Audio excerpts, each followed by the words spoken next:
Hello. Hope everyone is doing well tonight. Happy Friday. Cords are tangled. It's fine. There we go. It's looking a little bit nicer. Sky environment. It's a little bit cleaner.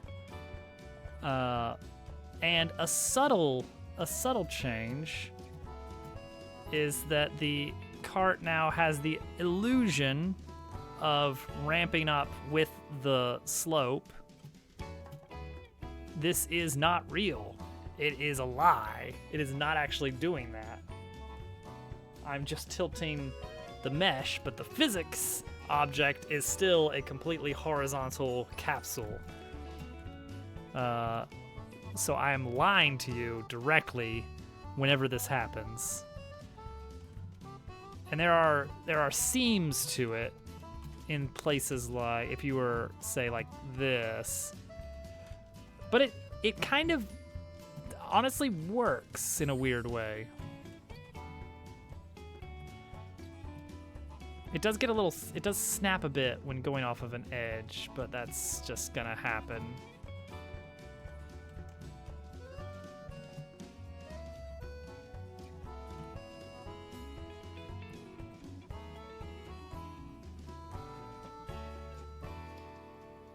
But it's like, yeah, I was going through so much trigonometry yesterday trying to come up with a way to make this work. And then I scrapped it all and just implemented something that's close enough. It's probably not the cheapest call because I'm doing a lot of ray tracing. Well, ray casting, sorry, to find the height difference between the left side of the cart and the right side of the cart. So I do two separate ray casts down. I say, this one is 50 centimeters down, but this one is 60 centimeters down. Calculate that slope, translate that into degrees, and then tilt the cart sideways by that much. It's sloppy, but it works. Also, we now have kind of a skybox. There's the edge of it. It's the same. The ground of the skybox is the same color as the actual ground plane, so you can't really see the edge of it. But the idea is you're not going to be driving to the edge of it. Hopefully, we're going to have something that keeps you in bounds. One thing we could do really quick would be just to add some solidity to the tree. Like, it doesn't have to be much.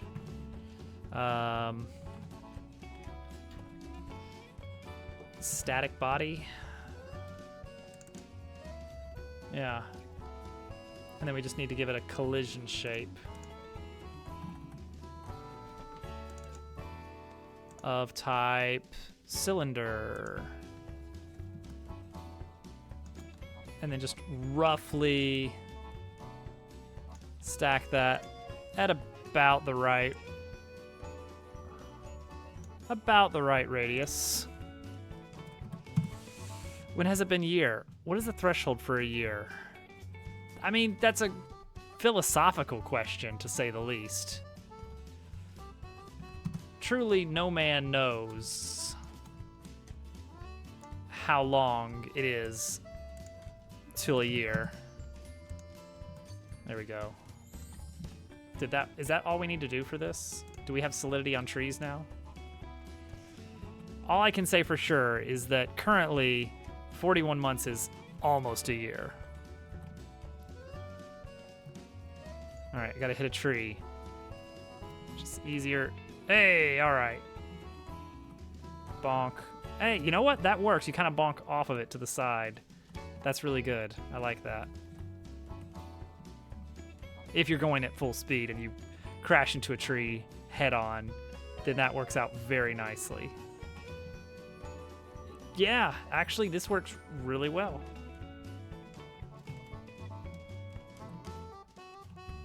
Cones are still wonky because you actually ramp off of them, and I don't want you to do that. So we probably need some special physics for like collidables, things that you can bump into but should not have any effect on the cart. Things that are just fun to ram through. Like in the 64 era, there was a lot of that with like I want to say like the cruising games and stuff. You had a bunch of things you could just slam through, and it was just for fun. It didn't have any effect except for, yeah, it's fun. It's fun to run into cones. But yeah, we can actually go up slopes and stuff reasonably well now. We can go off of slopes decently well. I think I did a little bit of testing with things like, if I have a shallow enough slope, can I not fly into the air? And yeah, it works decently enough. We may add some kind of snap to ground feature, like if you're about to fly off into the air, but there's also another solid just beyond you. Maybe we like don't send you into the air. If the angles between them is pretty shallow, then it's like you kind of stick to the ground a bit. Maybe. We'll see. I don't know exactly how we would do that. I guess if we determine that your middle is leaving the ground, but your front is still pretty close to the ground, then that's not a ramp. Like if we're actually approaching a ramp, then there should be like a steep cutoff at the end. And the idea is that the front of the car should be off the ground by a pretty severe margin if you're actually going off a ramp. Whereas if it's just a curve in the road that's just got a little bit of an angle, then the front is not going to be very far off the ground, if at all. And so we may want to add some kind of check for that once we get going. But yeah, there we go. We've got a decent physics setup that I think works.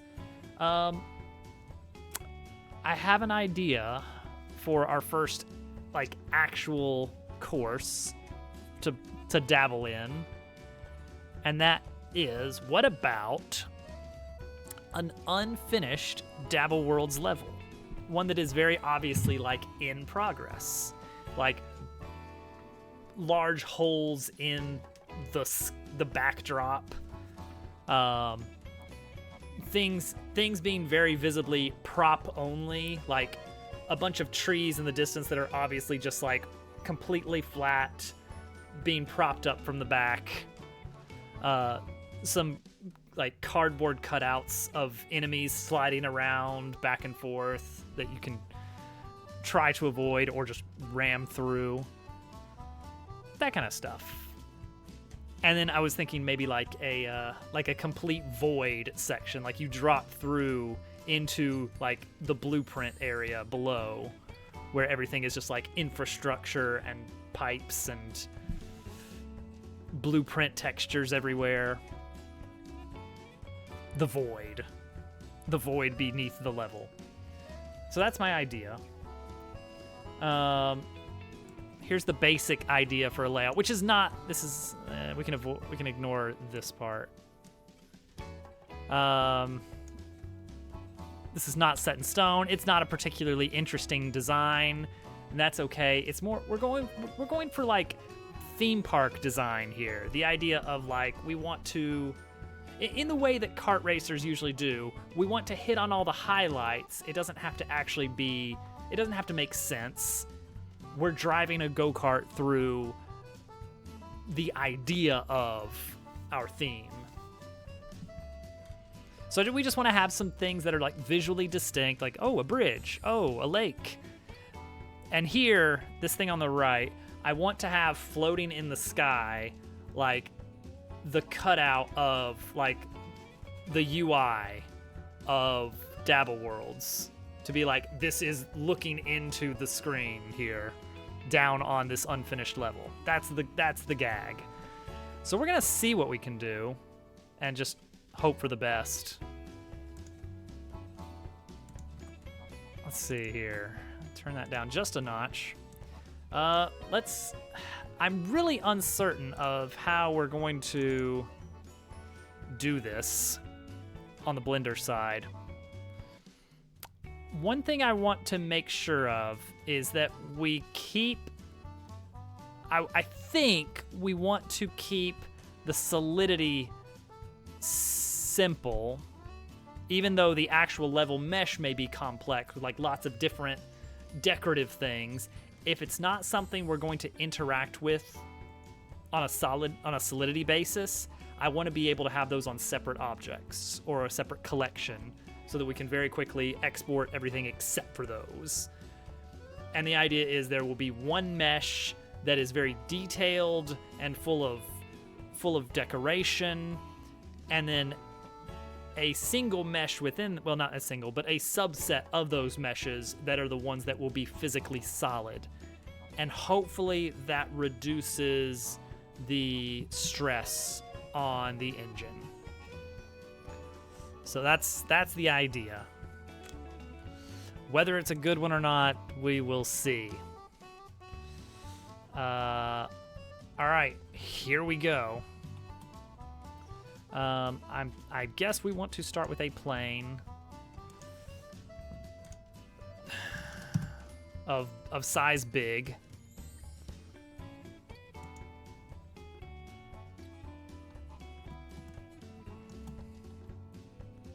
Now, what did we decide here? That is this the appropriate size for our playing field? I guess. And if so, ground is of size 500. No, that would be 500 in all directions. So that's 1,000 by 1,000, I think.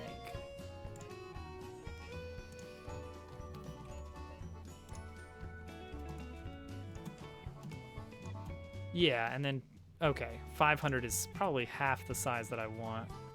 Well, we're gonna just go with it. Just remembering that our cart is 2 meters. Hopefully that's good enough. All right, so here's my idea. We will subdivide the plane a little bit in edit mode.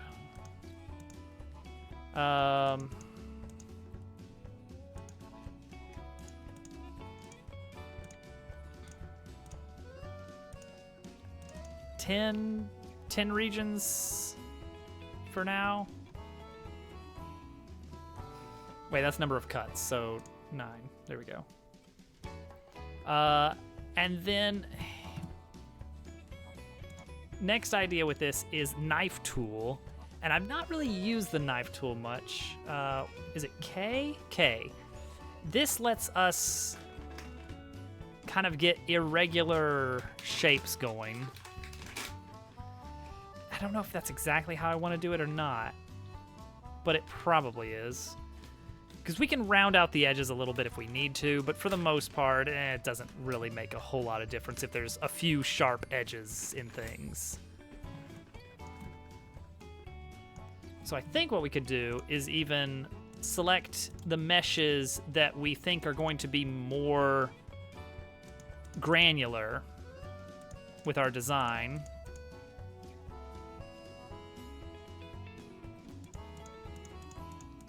And subdivide those further.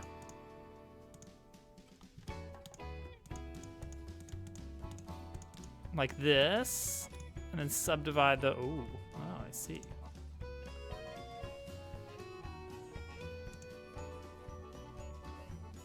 And this is probably typically not something that you do by hand, but it will work. Will it? Will it? We'll see.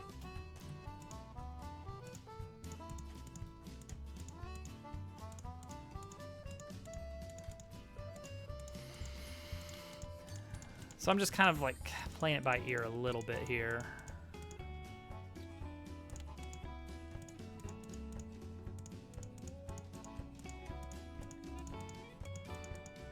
I don't even know how big our lanes need to be. Actually, that's a reasonable thing to figure out, isn't it?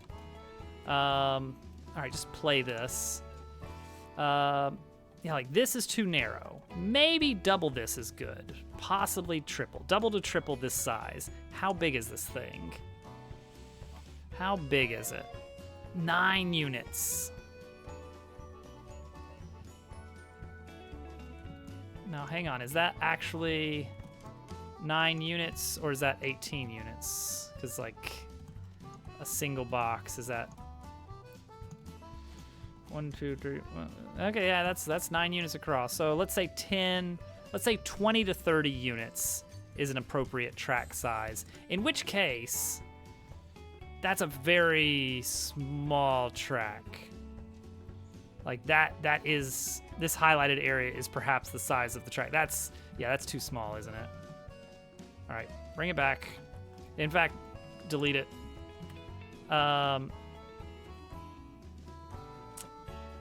Let's see here, real quick. Blender draw distance. View properties. Okay, so hold on. Let's add this plane again. Except this time we're saying 1,000. And yeah, see it cuts off here.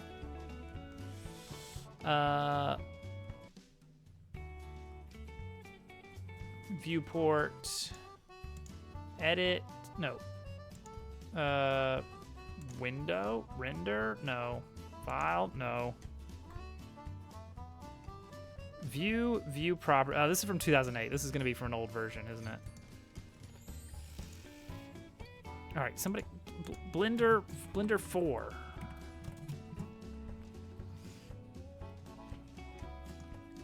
Nope, that's from 2013. Come on, somebody give me a 2020 answer here. Oh, here we go. Should be. Wait, how do I access this? Wait, that's the camera. That is the camera. I want to know how to increase the... Oh wait, press in, select view. Here we go, end. Okay, much better. All right, that will help for this large landscape going on here. Okay, so now we have 1,000 by 1,000. We're saying our track should be about 20 to 30. You know what? Maybe what we do is we do a little bit of just eyeballing here. Yeah, like if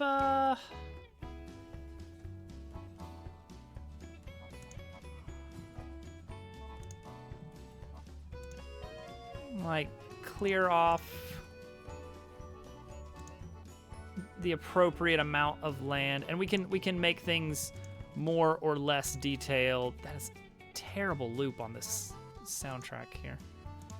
And we can make things more or less detailed a little bit here. Okay, so now we'll take this face in the middle and subdivide it a lot. You know what? Get rid of these loop cuts. Let's just do subdivide for now, because that will help us keep the number cleaner. All right. So each of these is 100 by 100. And so we're saying we need to split this up, each of these into about fourths. Fourths would be reasonable if it's going to include our track. So we're going to get a very rough, pixely zone here to call our track zone. Yeah, that's probably fine. We'll take in the corners a little bit so that we can have a little more freedom in them. These we're going to subdivide one time to start with. That becomes 50 by 50. And now,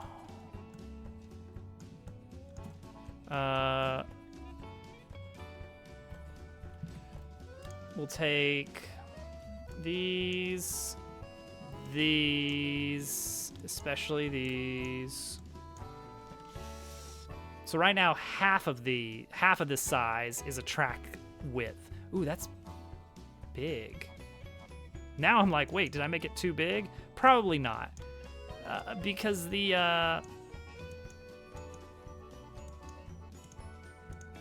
I feel like with the speed of this, overall, the tracks are gonna go a lot quicker than I expect. Okay, that's our track size right there.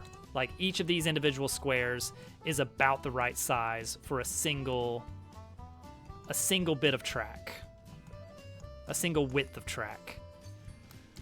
This is gonna get really tricky to figure out really soon. Count on it. Okay. So for straightaways, we can just say, ah, yes, that is in fact 1. Like, that could be the track right there going this way. So really what I might want to do then is what? What do I want to do here?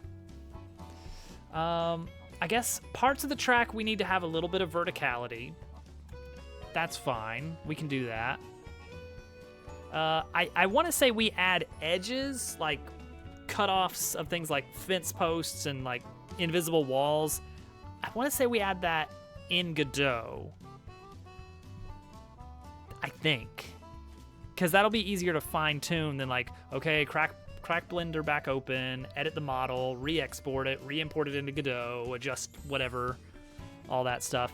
So maybe we keep Godot for, or the Blender side for mostly just the landscape.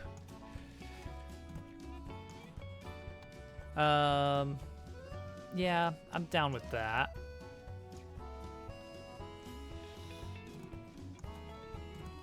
So let's start trying to generate the, I guess the curves, and then we'll deal with height map later. Okay. Come on. Let me shift middle click. Shift middle click. Scroll. Don't know why shift middle click. It's working now. It's fine. Okay, so we're gonna have a section where it kind of swerves like you come.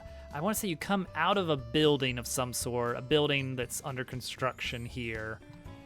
Pop out onto this length of track, and then you kind of swerve back and forth a bit on a little bit of a kind of curve around something, but not far, just like a little bit of a so you've got some corners you can cut tight. So what we want to do then is, I guess, knife tool here. Okay, what do we do? Enter? Yeah, enter. So that makes it kind of wide, but I'm okay with that. So you go to the side, and then you go back, like very quickly after that.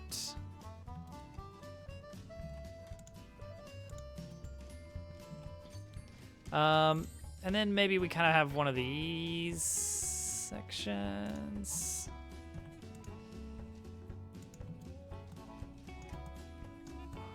Something like that. Then we come around. We're just kind of connecting dots right now, and that is fine.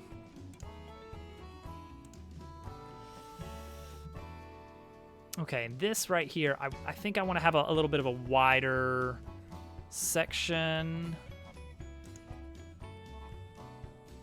I'll go here, here.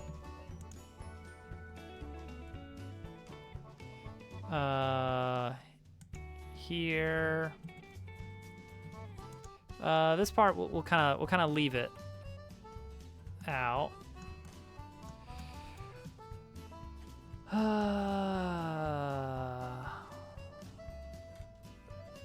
bring it back kind of sharply. Maybe have a bit of a widen this out a little bit for a little bit. Yeah, have like a wide section where you got a lot of room to play.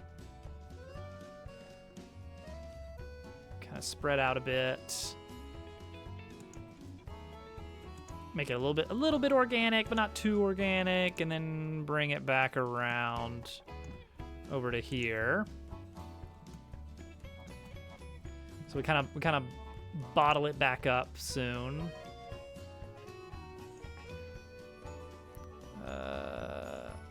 Over to here. I don't have anything specific planned for this area. All right, bring it back in.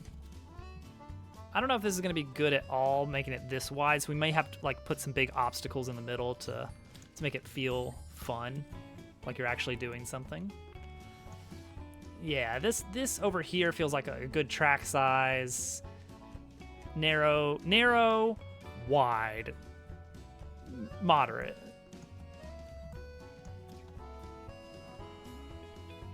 Okay, so building over here. So this is going to be kind of where you drop down. Hi, Mac.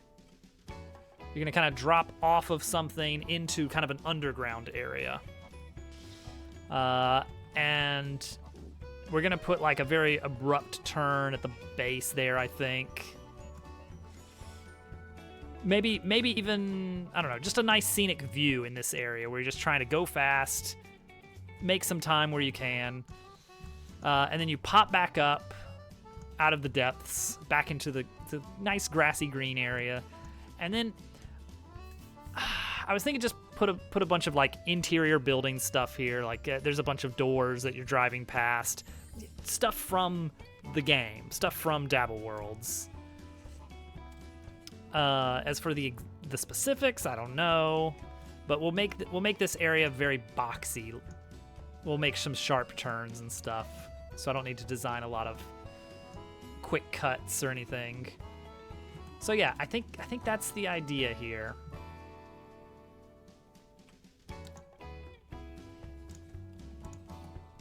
Yeah, that's the basic outline of the track there. Now,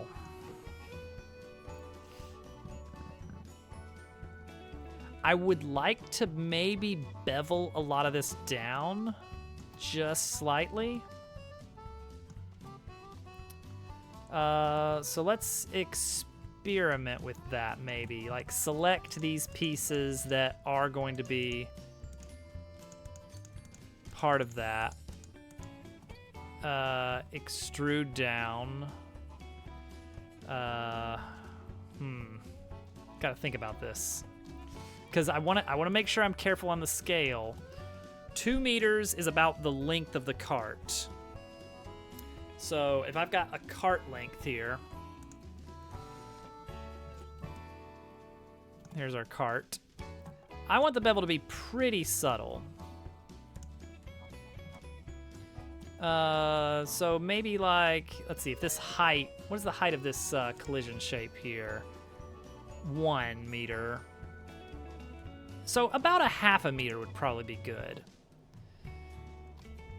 So as a test here, we're gonna try this. We're gonna select all these pieces that I have so carefully cut out. I should really be in overhead view for this.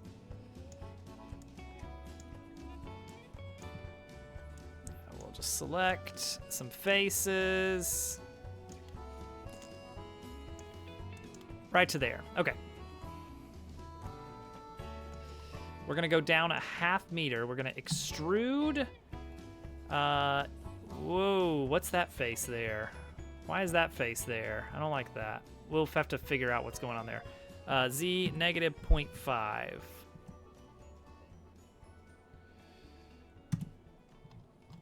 Okay. What's going on with our faces? Why can't I zoom in very fast? Hello, King Boo. Why is this not why is this it's not shuffling anymore? Shuffle.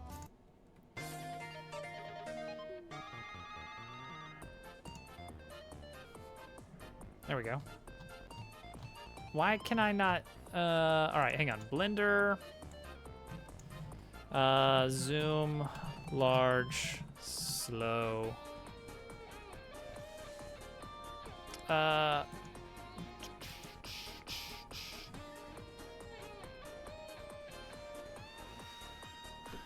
Oh, here we go. Preferences is where I need to be looking.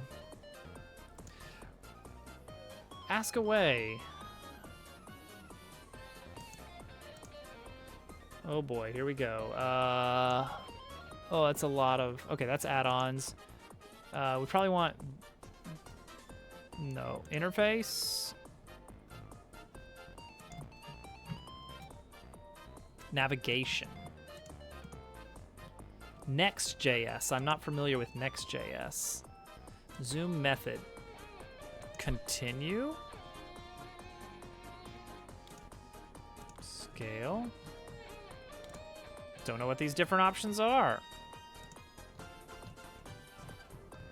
That doesn't feel any better.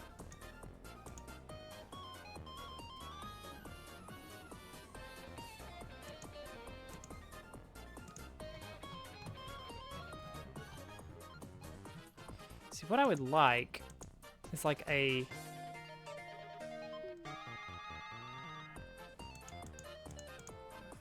what would I like?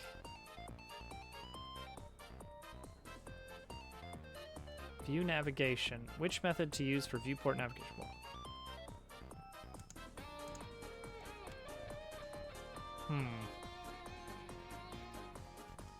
Next.js, huh?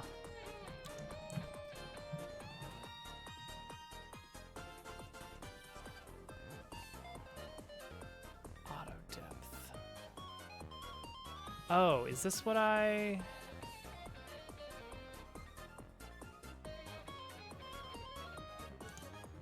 Oh, here we go. Oh, that's better. Oh, that's so much nicer. Heck yeah. Okay, what's the deal here? Where did I extrude down?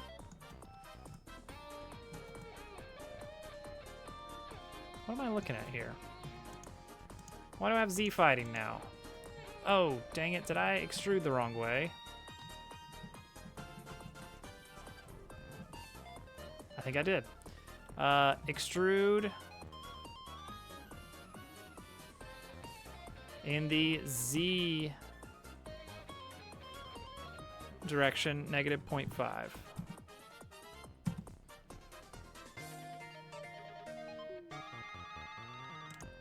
Yeah, there we go. Okay. That's good. Okay, that's got it sunken down a little bit. Had to leave for a second. What did I answer? No. What is it? I'm not familiar with it.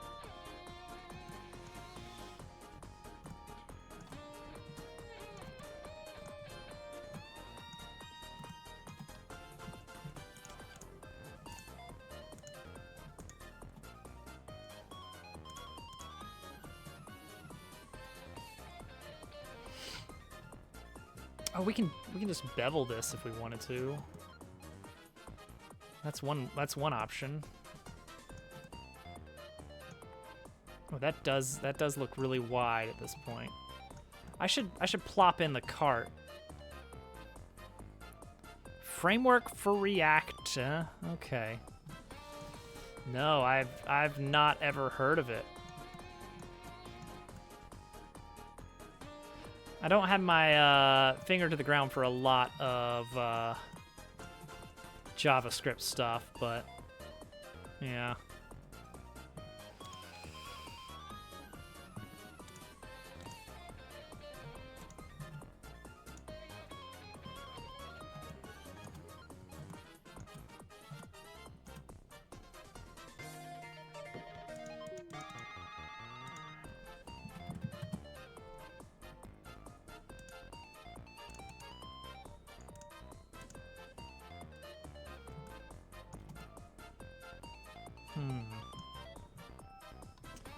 Not seeing that bevel.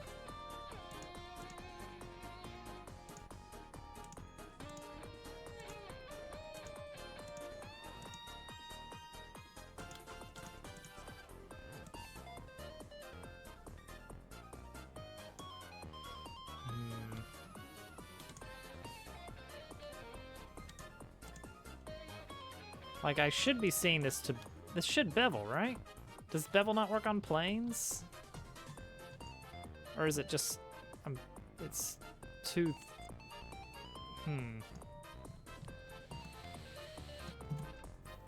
I like the Apple released their version of an open source programming language.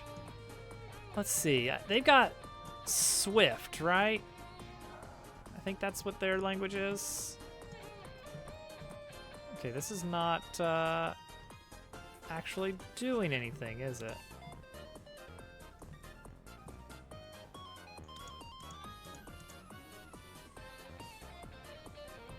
Hang on, let me add a cube. Whoops, not to this.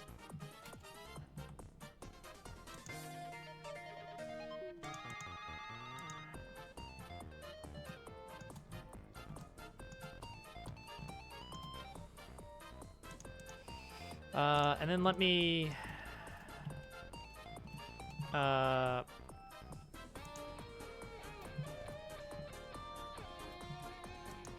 Whoa.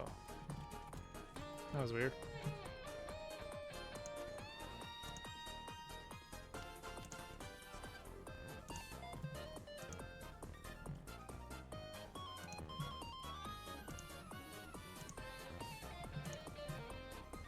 Okay.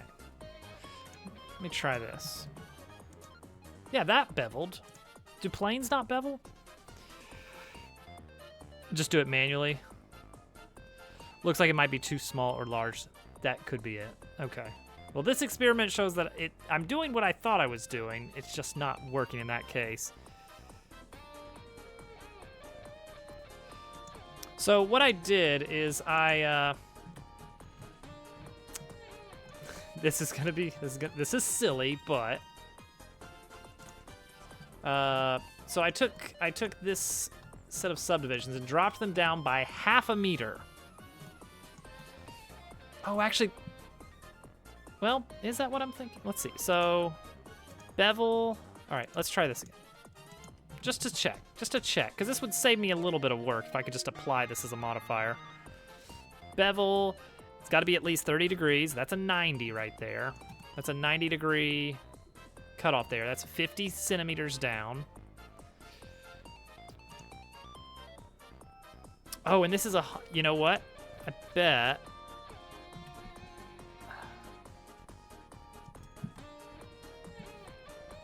See, that would be 20 centimeters, right? No, 2 centimeters. Ugh, I'm mathing poorly. 20 centimeters right there. All right, no limit. Yeah. It's either that it's too large or, you know, any of the above. Actually, let's do one more test here. Let's hide this. Let's make a new plane of much smaller size. 10 meters. And really quickly, let's just slice it up. Yeah, that's fine. Let's take a few of these, extrude them down decently far, and bevel. All right, hold on. I'm not convinced. Okay, extrude Z negative 0.5. Nope, extrude Z negative 0.5.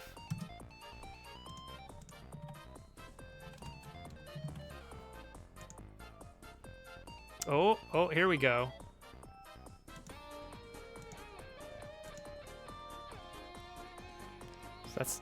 So I went down 0.5 meter. Ah, look at this now.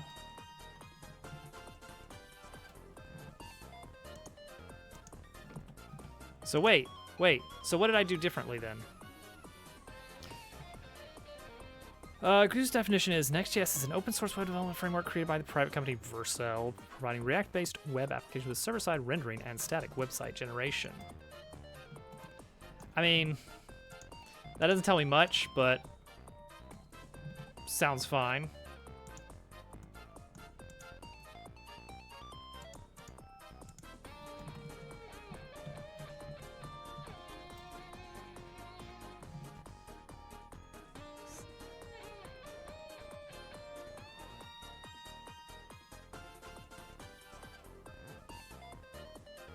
If I go down half a meter, that's what I get. But GZ negative 0.5. Wait, that time it worked.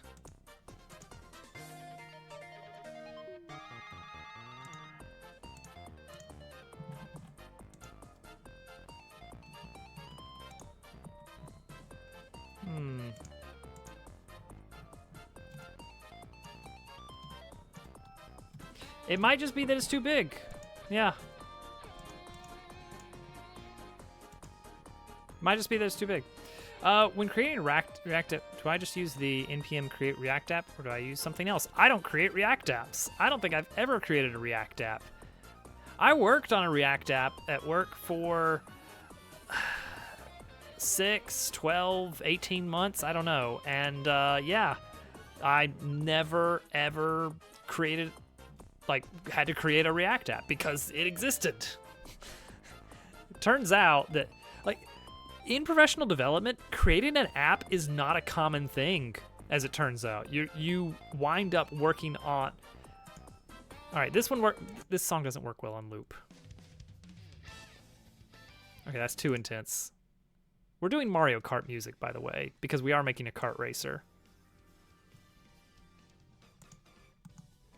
Okay, that one's fine. In professional development, you typically, more often than not, are going to get brought on to some existing project, and then you're just going to work on that until you get moved off to another existing project. I feel like, at least in the corporate app world, it's very rare to actually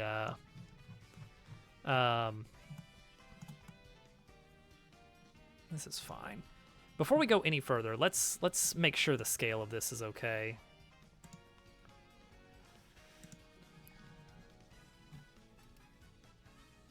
That's a great point, actually, Panda. That is a great point. It is very possible.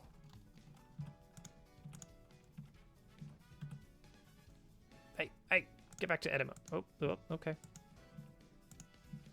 There we go.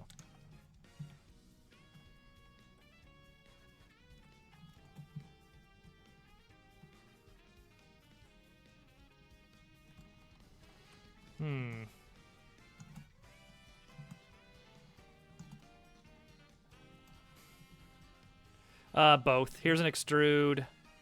Here's a grab.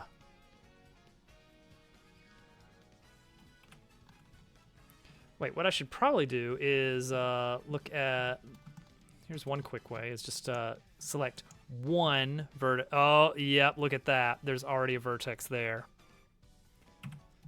There's already a vertex there. All right, hold on. Let me go... That could have been me just grabbing and then accidentally pressing escape because I'm used to that working to oh wait, never mind, I don't want to do that action.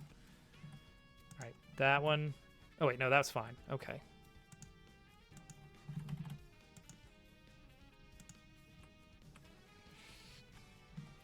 Hit A.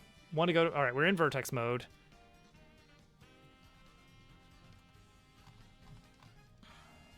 Right click. Oh, merge, right? That's a good idea. By distance.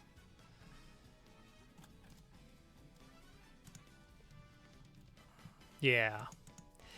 I'm still in the phase where I've learned a lot. There it is. We had double vertices. I'm still in the phase where I've learned a... Ooh, I don't know about... Well, no, that's fine. That's fine.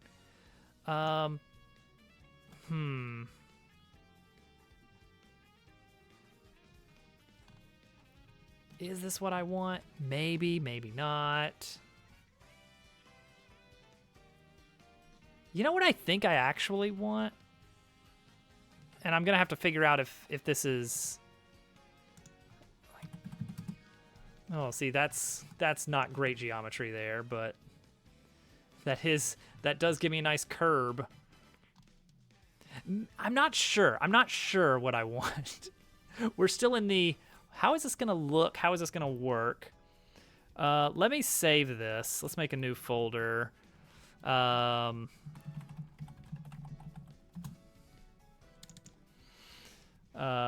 We'll just save it in here for now. Whoop, okay, hang on. Save. And this new track as one, no. Track hyphen dabble dot blend. Now, one thing I've heard is that Godot will actually take in Blender files. It's like straight up Blender files. It actually does some magic. The implementation I read about on how it does this, I'm not super on board with. Honestly, I should just export it.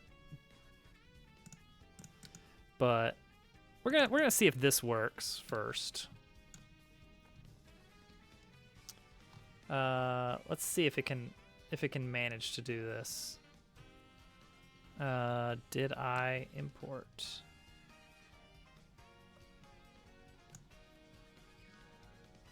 Maybe, maybe not. All right. Well, maybe that's plugin dependent. Who knows? Anyway, what I was saying is I'm still new enough to the whole process that that I've seen a lot of the tools used in tutorials, and they're sitting there in the back of my mind. It's like, that's going to be useful, but they're still not my go-to, this is what I need in this situation kind of setup. Zen, hello. Do you prefer Zen, Zenny? What do you like? We've made progress. I'm just throwing everything in one big ugly, there we go. One big ugly folder here because we can't be bothered to actually do things like art, or the art of directories here. Let's see, I would like to duplicate this scene. How can we do that? Can we do that? I guess we could save scene as, and just call this track dabble, and then just delete the things we don't want, like the ground and these random cubes.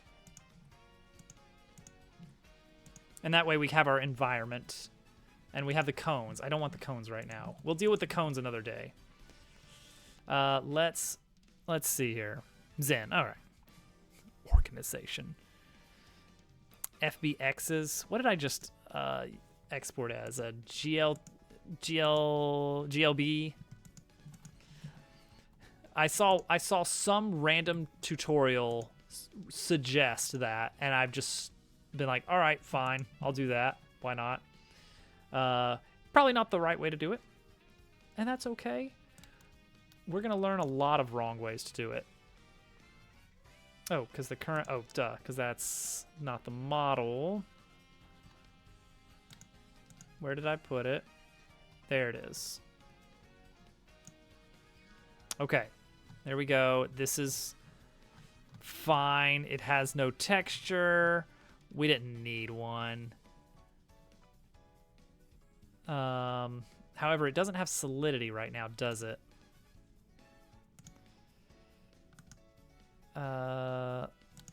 It doesn't, does it?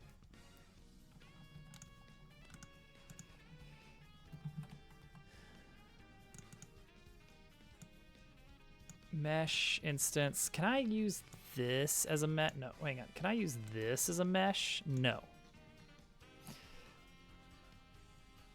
Oh, okay. You haven't done it for. Let's try FBX. Let's see how that goes. I'm gonna try that. Tonight, I'm feeling like we're gonna experiment a bit and just learn some things. FBX. Let's try things a little bit differently.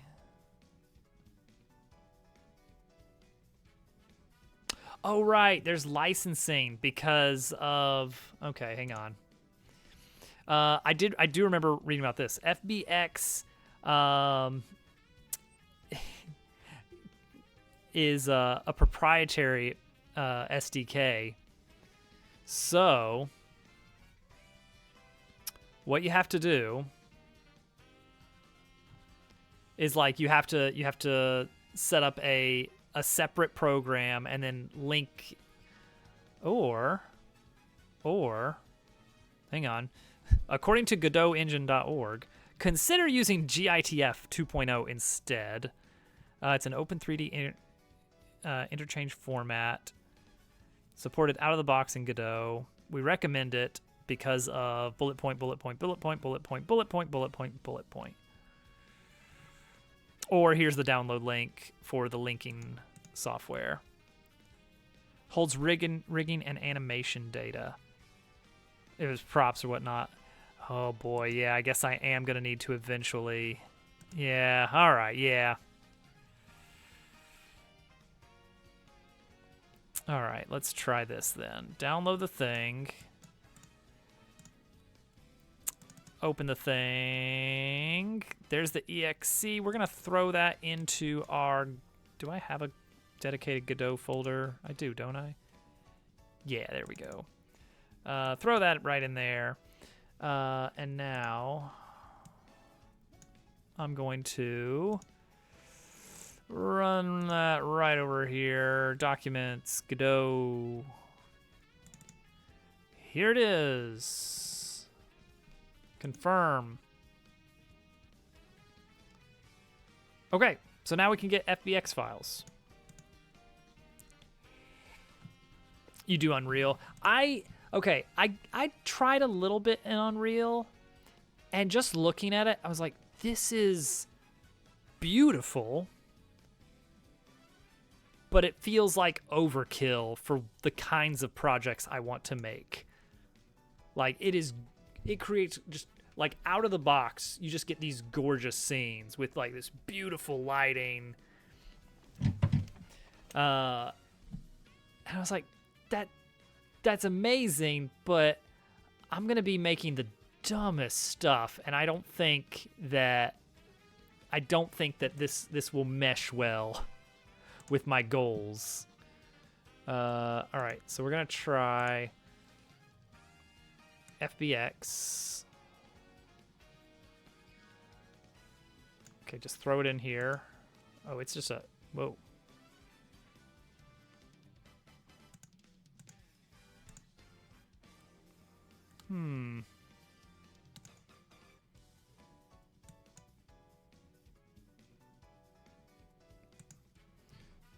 Oh, wait. Okay, I see the geometry there. Oh, I didn't export with the meshes saved, so that may be an issue. Also, is it? Oh, yeah, look at that. All right, reset transform. Okay. I'm going to guess that this does not have Solidity out of the box. Whee! There I go. Okay, that makes sense. I've used Unity at least. I've got a Steam game up that's made on Unity. I was switching to Godot to actually force yourself to learn coding, but had to go back to Unreal because of reasons. Oh, that was one of the reasons I was a little bit daunted by Unreal. Is Blueprint. My options were Blueprint or C++.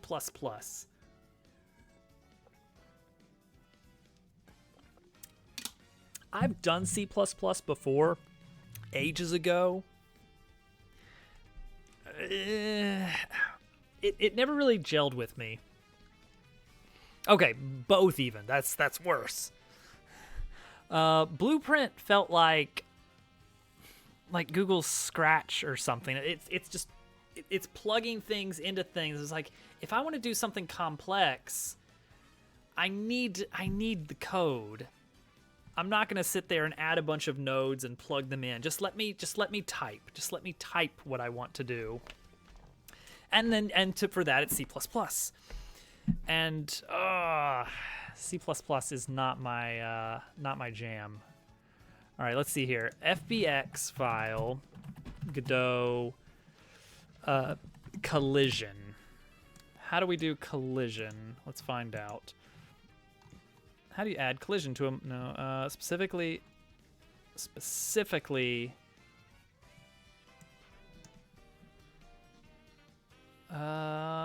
GLB. I'm looking for FBX, please. FBX.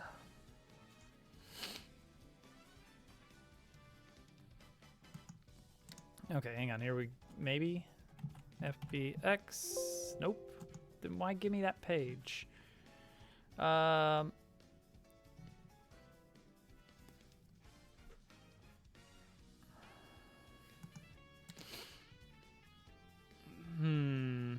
on. Come on, people.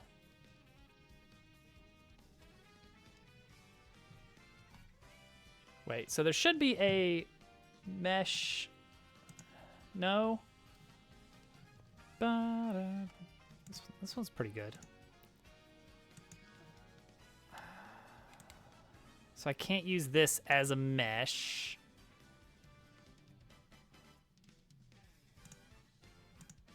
Dang.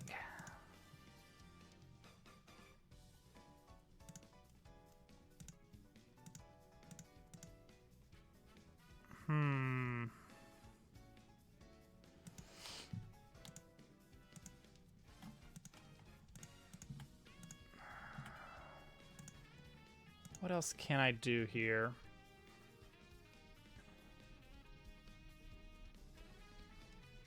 Multi-mesh? I mean, I doubt it, but no, won't let me do that. This right here counts as a scene. All right. Open. Yeah, new inherited.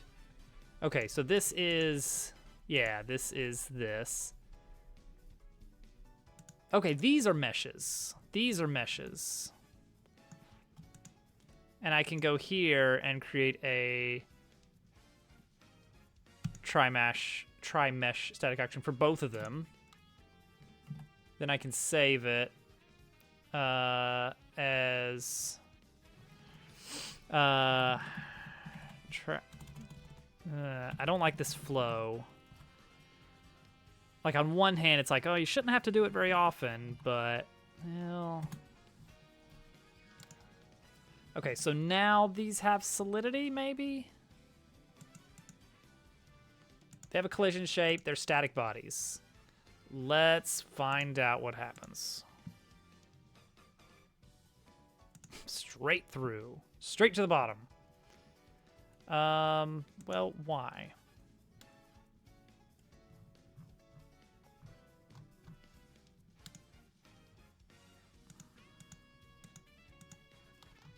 Oh, there's that tiny plane that I left in there. Whoops. Yeah, that's fine. Guess I don't need this light or this camera. Get rid of that plane. Show me this.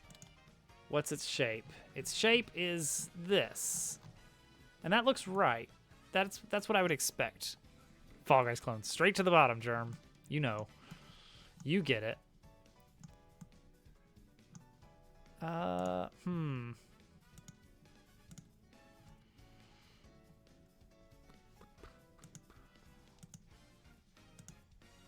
Huh.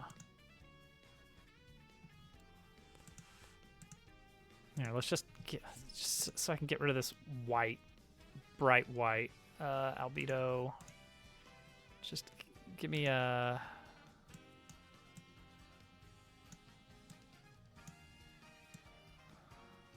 There we go. Sure. Give me a gross green here. It has. Oh wait. Do I need to reload it from thing?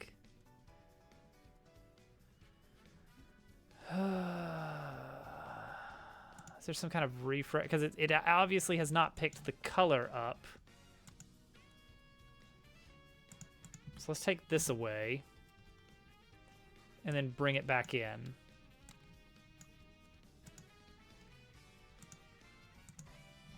Okay, now it's green, so... Yay, we have solidity. It has no shadows on it. All right, let's see if we can find our ground. It's a long way away, huh? Okay, that's the edge of the map. There's a random tree over there. Don't worry about it. All right, I'm looking for the terrain to dip slightly.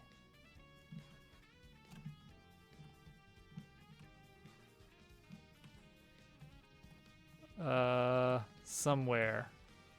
Oh, oh. Ooh.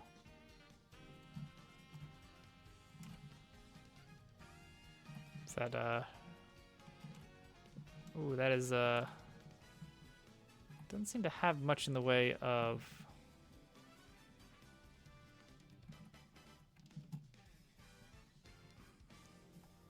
Like, I feel, am I seeing, like, a slight... Like, I'm definitely right there. There's something I can see, but why can't I see? Where's the shadows? All right, here, I got an idea. I got a better idea. Get me over there. Get me over there.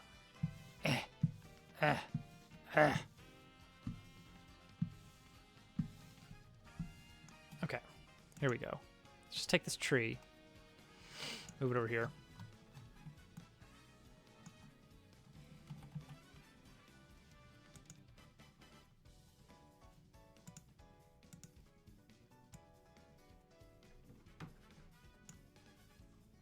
We're gonna see if this helps us at all. Not counting on it, but maybe. Cart.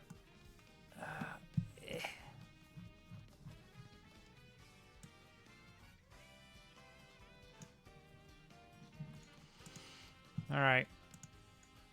Nope. What? Where am I? Oh. No, wait. Where am I?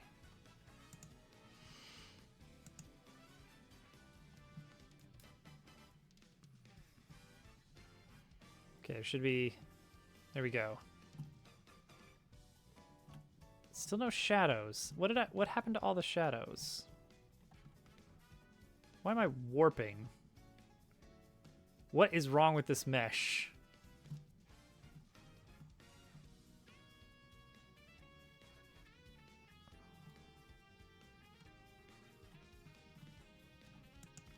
Well, huh.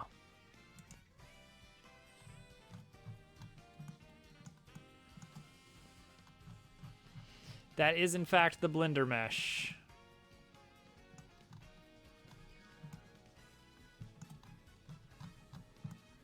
Something around here. Now, it doesn't have the bevel, admittedly.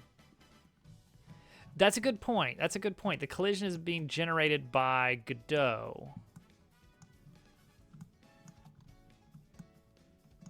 So maybe there's something to that. In that case, let's try this. Let's go with OBJ. Let's do an OBJ file.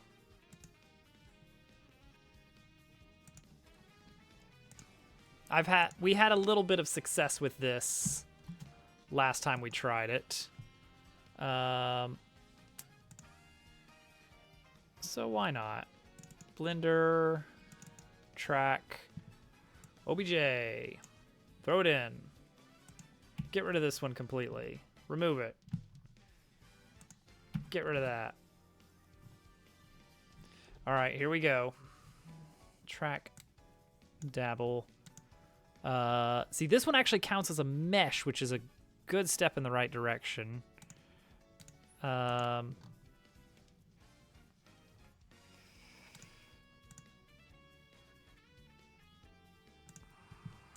give this a nice green.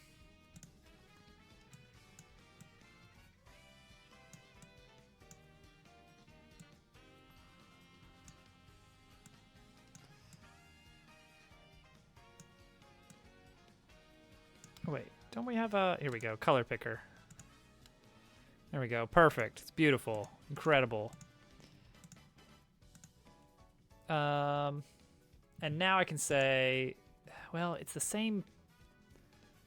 For static body 3D, assigns a polygon-based collision shape to it automatically. Most accurate, but slowest for collision detection, which is understandable.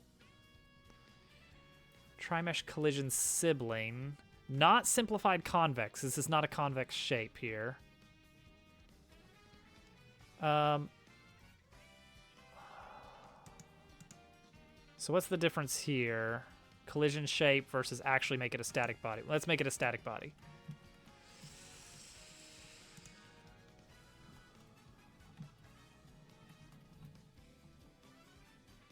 It's still not casting... There's still no shadows cast upon it, which is a little bit odd. I can see the edge a little bit now. Now, is it still going to do weird things? No, this is actually operating how I would expect it to. Also, did I actually save that? Yeah, actually, we do have the slope. I don't know if I specifically... Let me see. When I exported that, did it remember that I wanted to apply... Did I do that?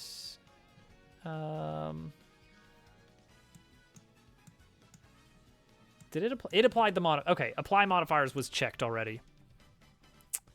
I think that's bitten me. That has bitten me on like my cart model, my beautiful cart model, where it wound up importing with one wheel and very chunky edges.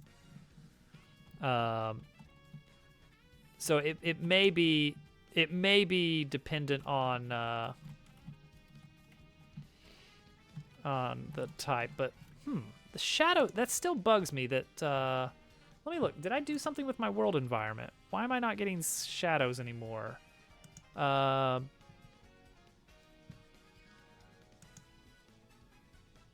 I delete the light? Is that... The sunlight is what gives me the shadows, right? Where'd my light go?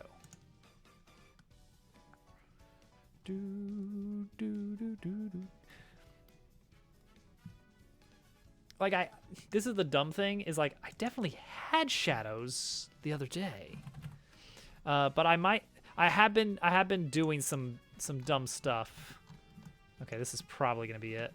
Also, I don't like that when I have a very large scene, it takes me, I can no longer zoom around.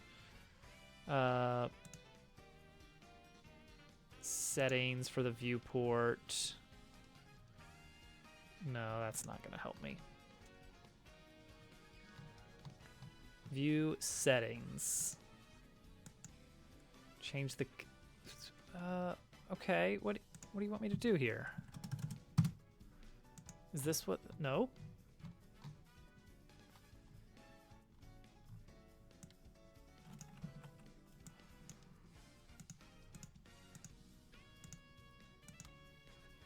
So I'll have to look into the view settings. Like when you have a very large model, it suddenly becomes impossible to zoom in, and I don't know why.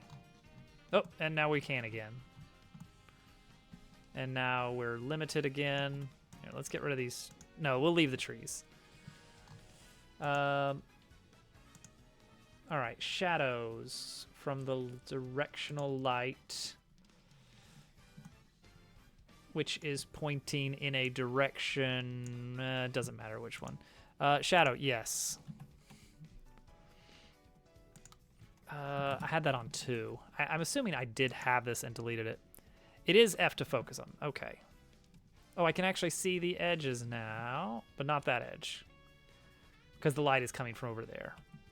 But that's something at least. All right, let's make that light direction a little bit better. Focus. Oh, that is much better. Oh yeah, that's not. Oh, there we go. There we go. All right, thank you, Captain Fubar. Welcome aboard. Unselect all. Use WSD while mouse clicked. Wait, unselect all. I guess this. No, that's move mode. Wait, is that me move? No, that's move something else. All right, let's take a look. Oh, we can see the track now. I mean, it's not much, but we're driving. All right, we're on the wrong side of the track, though. Oof. Okay, so that may be a little bit of a sharp edge, which is fine. Wait, this doesn't seem to be the right spot for the start. Is this where we started? Is this where we wanted to start? Oh yeah, this is the start that I had, because it was gonna be like, okay, then you're gonna go left, and you gotta go around, and you gotta dodge some things, and then you come around, and here's like the start. This is all right, and then start line right here. Phew, lap 2, da da da da da. And it kind of gets really wide, so we're gonna have some kind of big obstacle in the middle you have to like avoid cleverly. You know, are you gonna take it sharp and kind of cut out some edges, and then boom, bonk. There you go. That's reasonable. I think the scale is okay. While right mouse clicked, gotcha. I think the scale is okay. I'm wanting to say that things like boundaries. Oh, Wi-Fi menu lobby music. This one's gonna loop terribly, probably.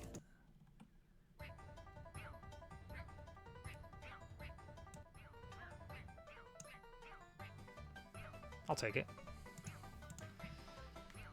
Okay, I have looked at the vehicle body node. I tried that out, and it didn't quite give me what I was going for. I also tried character body, and that was probably even more of a mistake. Like, I see the benefit of it, but ultimately what I wound up using here, this is just a rigid body with some rotation locked. Let me see if I can get the... Let's see here. I've done some dumb stuff here. Let me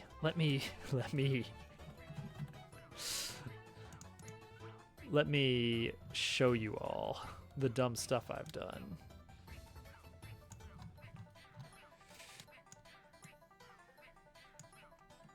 Let's get I think a sphere is probably what I want, like a scaled up sphere here.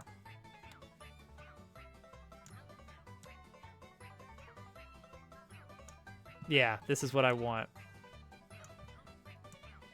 Because this gives me a nice, gentle slope here. Throw a collision on that. Wait, I should make this should be a static.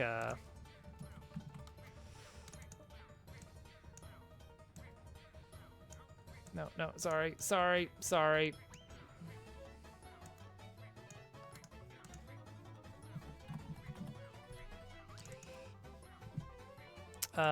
Make that a sphere. Okay, cool. All right. So this is dumb, but oh wow, that is a. So look, the way that this cart is rotating is a lie. There is no actual rotation of the rigid body happening.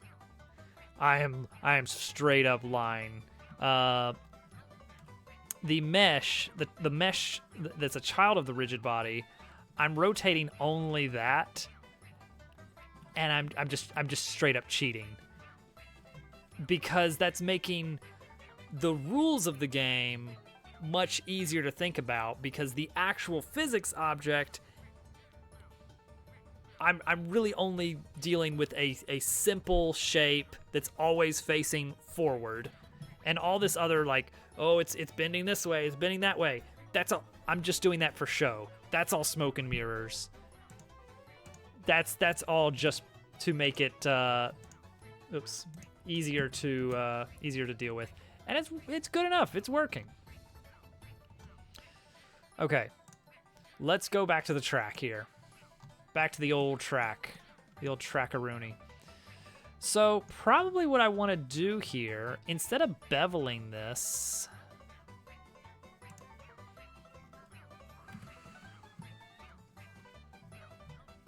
oh geez.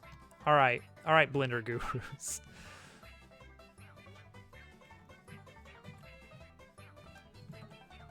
Oh jeez.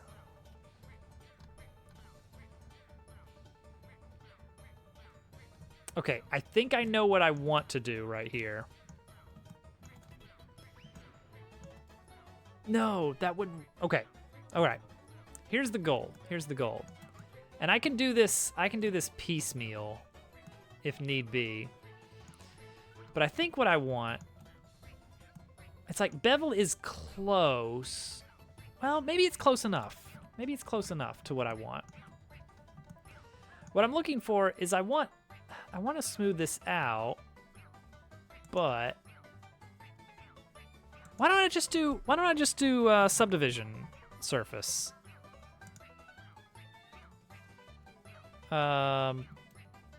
Wait, not sub. Whoops.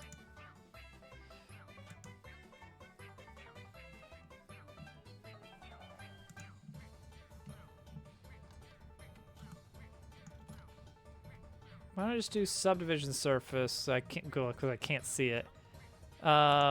Just do it a few times and then like apply it.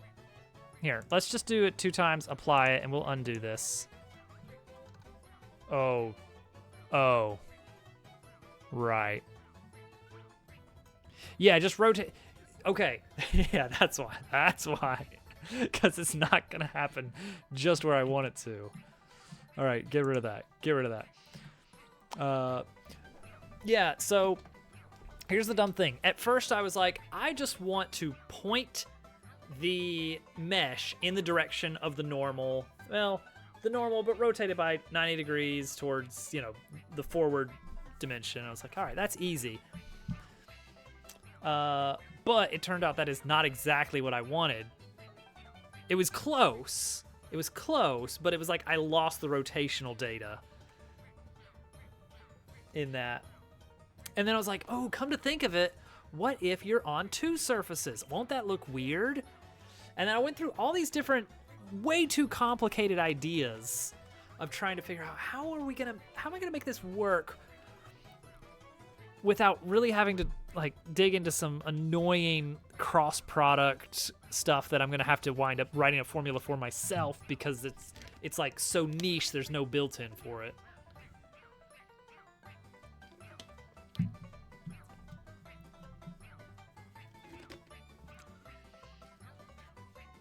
What I ended up doing, this is a dumb solution, and I hate that it works as well as it does, because if you were to scale this up, it would probably get pretty expensive call-wise.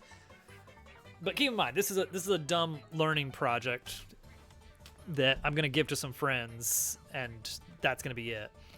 What I ended up doing is just do a raycast from the left side of the cart and the right side of the cart downward, and then just get the height difference. And that's how much I tilt the cart side to side, and same for front and back. And then I just do a lerp on that for each frame to smooth it out a bit, and it actually looks way better than the thing I was going to do. Even though like it kind of irks me because I know that it's technically not the right numbers. It's like it's approximating it, but it's not gonna. If you move the camera under, you're gonna see that it's not quite lining up with the ground, and it doesn't matter. At the end of the day, it doesn't even matter. What a shame. Okay.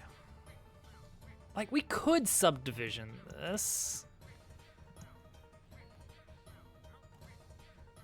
Garage Rally game and Godot implemented his own vehicle physics. I did see that, like, the vehicle body, like, even the built-in, even the documentation for vehicle body was like, listen, this isn't perfect.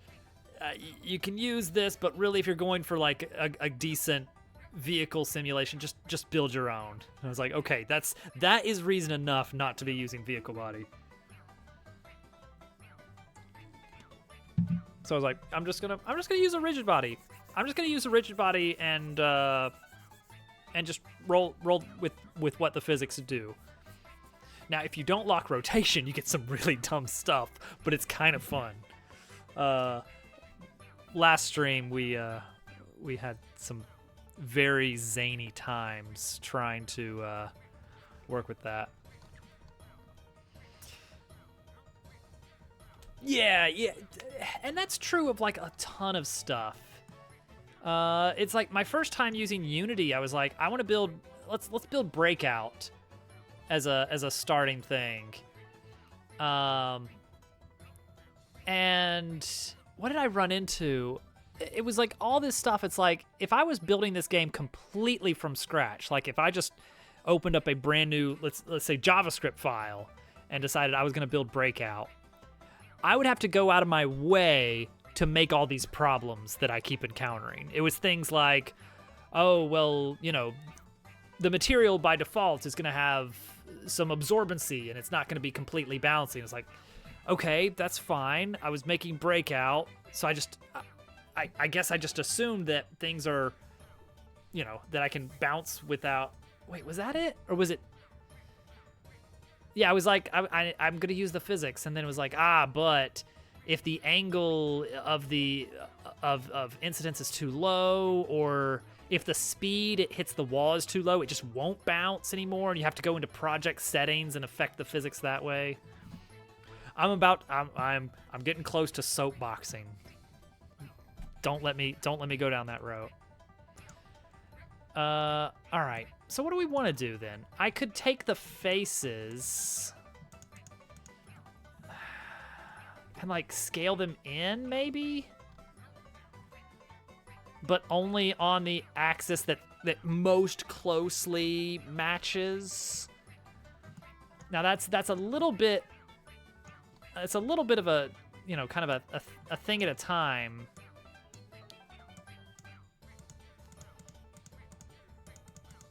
Oops. But you get what I mean here, right? Like if I went like this and then just scaled on the x-axis, you know, I could kind of soften it out a bit. Get kind of a smoother bit there without that.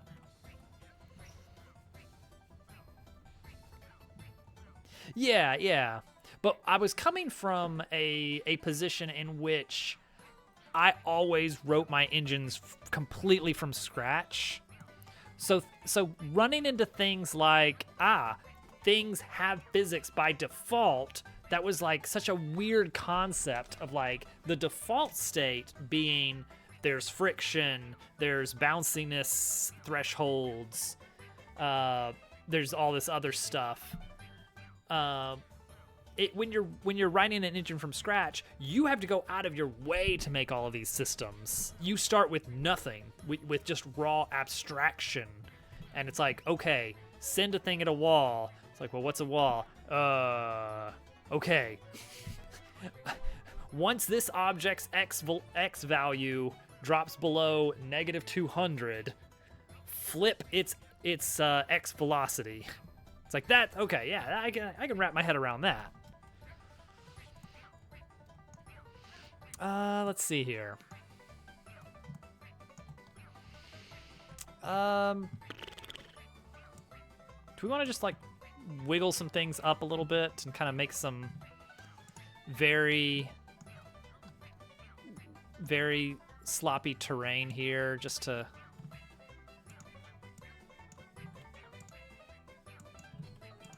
give us a little bit of something to work with.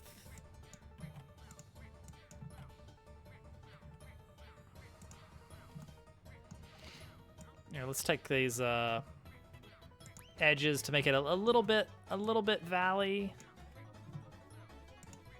We'll work our way around. Let's do. Oh, I'm too far away.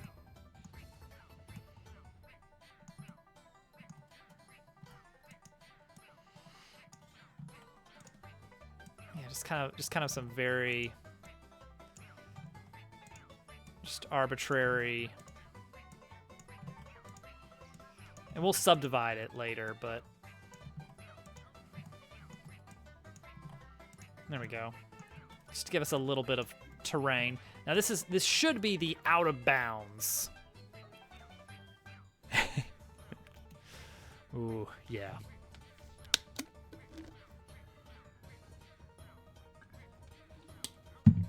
I've done a ton of stuff in JavaScript, and I will say that you hit bottlenecks a lot quicker on the draw calls than anything else if you're working in Canvas rendering context.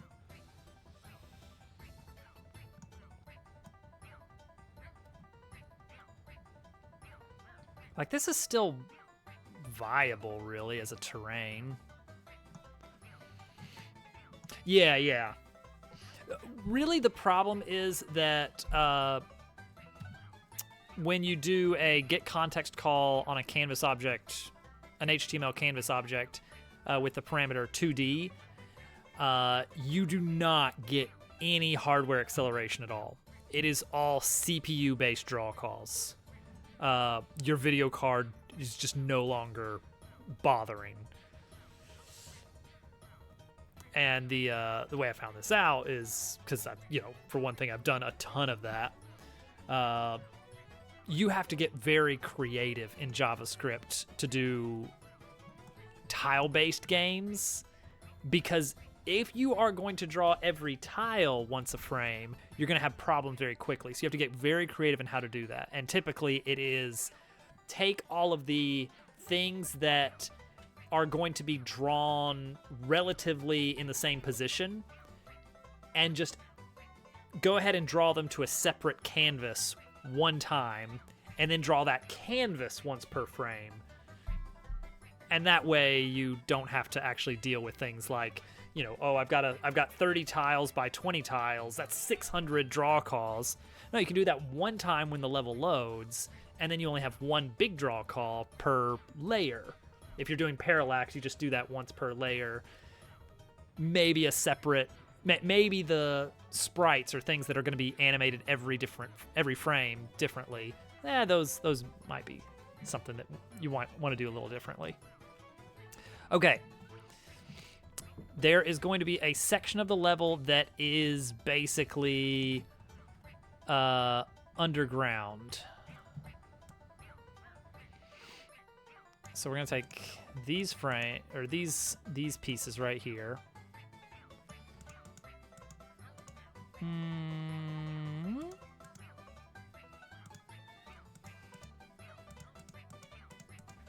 Do it like this, maybe. And then ramp back up over here somewhere. So I'm going to extrude down by... Oh, okay. Cart is about 1 meter tall in this case. So let's bring it down by 10 meters. Have a nice big drop. That's 10 meters? Man. Okay, bring it down by... Oops. Okay, cancel that.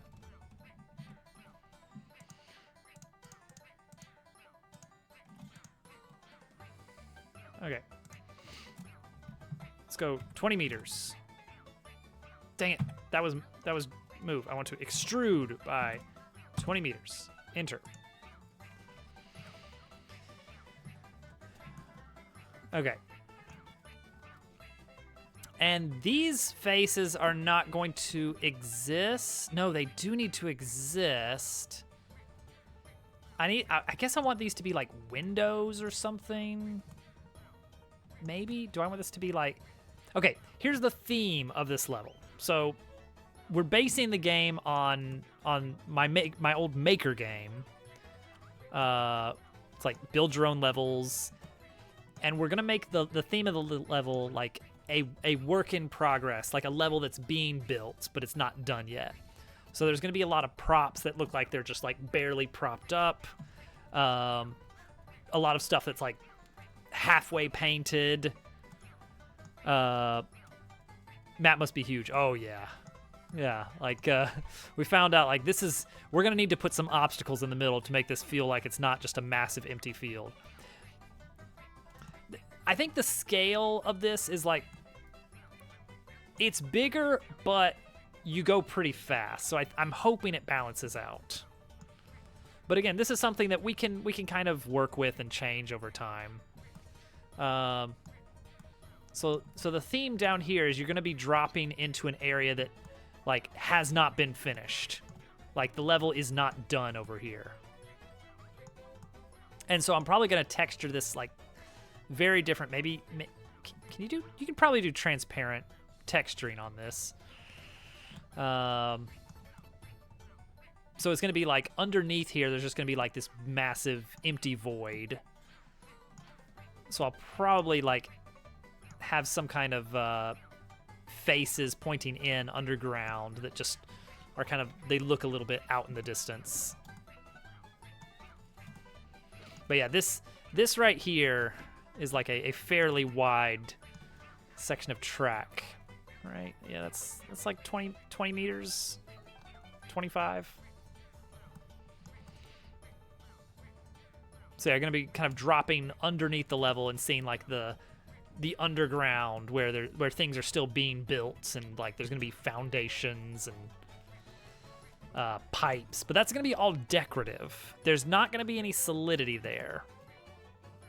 And what I'm trying to do is make it so that I'm handling solidity first in Blender, and decoration I'm gonna add props. I'm gonna build separate props as probably completely different Blender files and deal with those separately as far as exact positioning in Godot.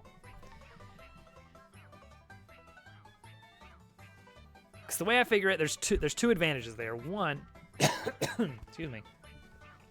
One, I don't have to worry about separating out which things are solid and which are not. It's just everything in this scene is solid. And the other thing is that I feel like the actual level geometry as a whole won't change much. However, the specific like positions of individual props, that's probably going to change a lot. And so I want to try and stay in Godot as much as possible once the basic outline is done. Making a map to learn Blender, a little bit of both. Honestly, I didn't know exactly where we were going with Godot initially, but some of my community is very vocal about dumb ideas, and one day I threw out, haha, at this rate I'll probably make a dabble cart next, and now I'm actually having to do it. No, this is Blender. I've been doing a little bit of Blender learning to do some of the basic models. Like check out my beautiful tree. A nice cone with some a little bit of just extrusions. Yeah.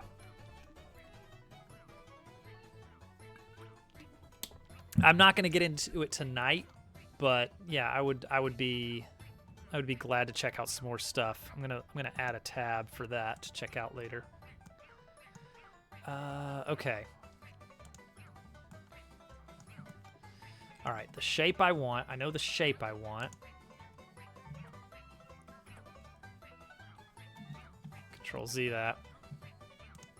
Yeah, exactly. A lot of this is just a matter of learning how to do the things. All right. So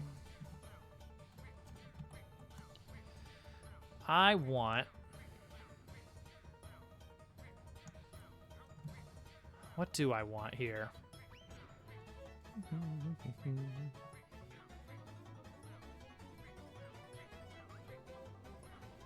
Like, I don't want to just take these,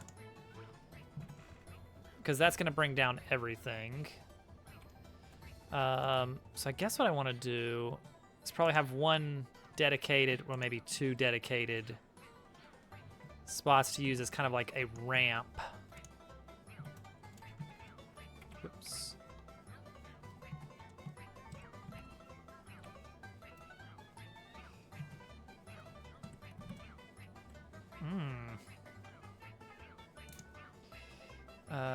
Dissolve orthogonal.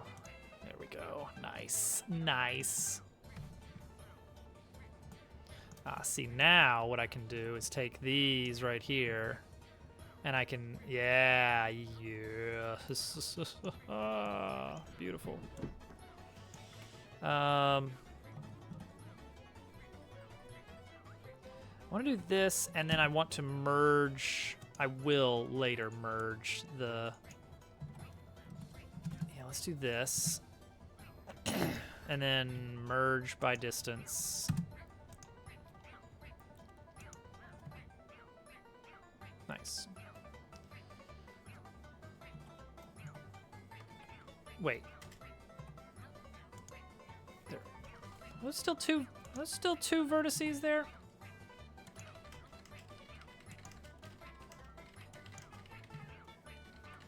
Why does it still feel like there's two vertices there?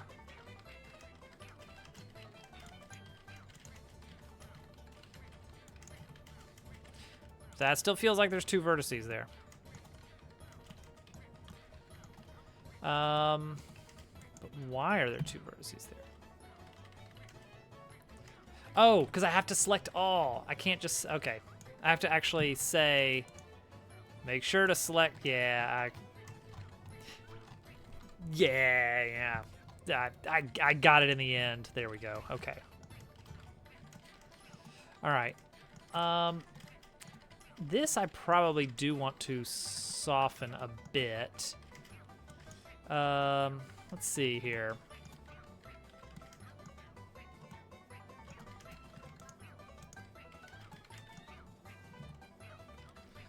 Oh, no, not that. Subdivide, maybe?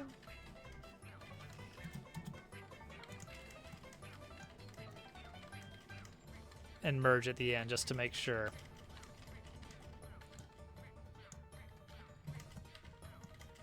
Oh, nope, nope, not that way. This way. Yeah, this will let me kind of curve this up a bit more.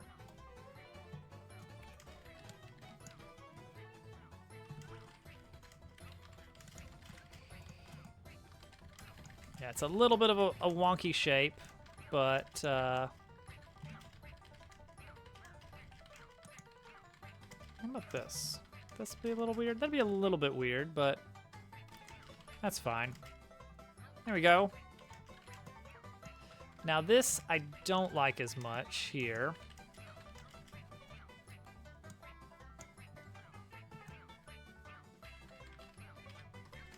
I'm gonna do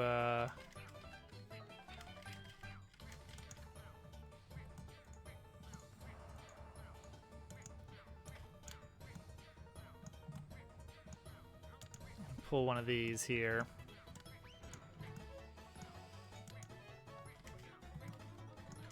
There we go. Oh yeah, instead of doing vertices, probably. Okay, this is fine, I think. I guess I may want to round this out just a little bit.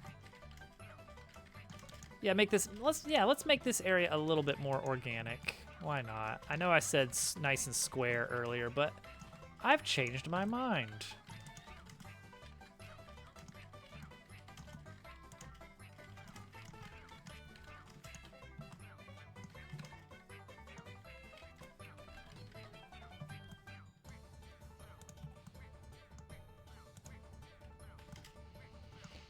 Okay.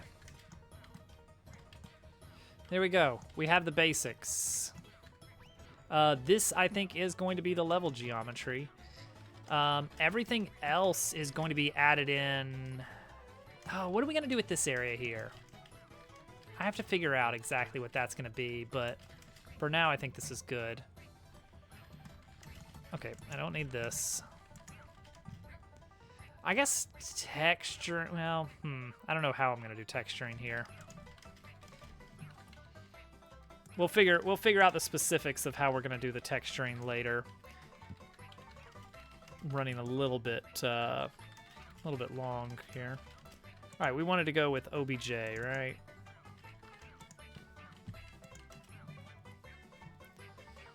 Can I re-import? I can re-import. Nice.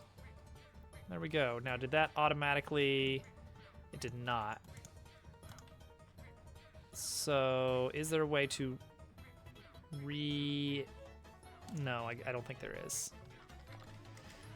We basically just need to do this. And then reset the transform.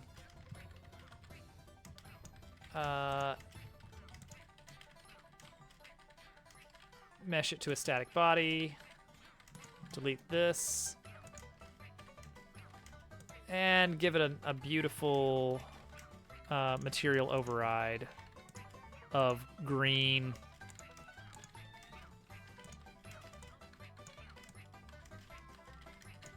Green. Okay. Looks good. Wait, that doesn't look right. I don't think we got the new one. I don't feel like this actually re-imported the way I thought it did.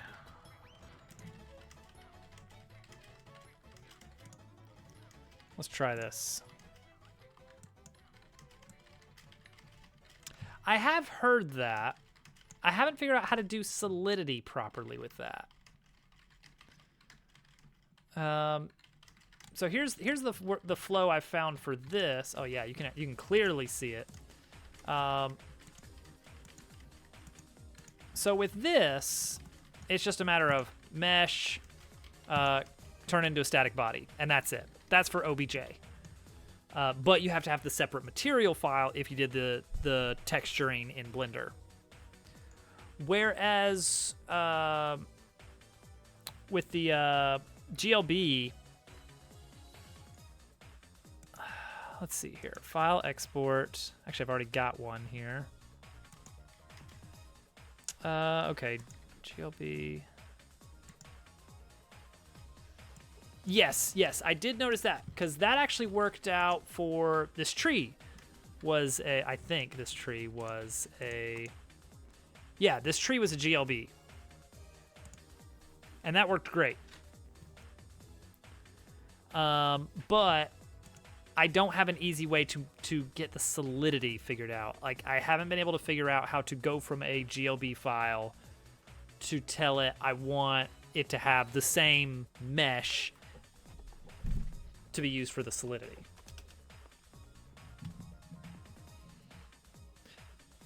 There's probably... Actually, if I do a little bit of Googling here.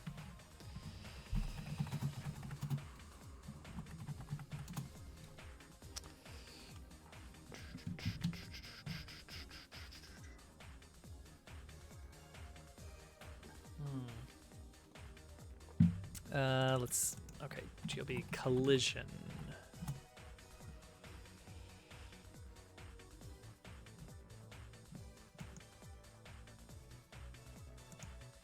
Let's see here.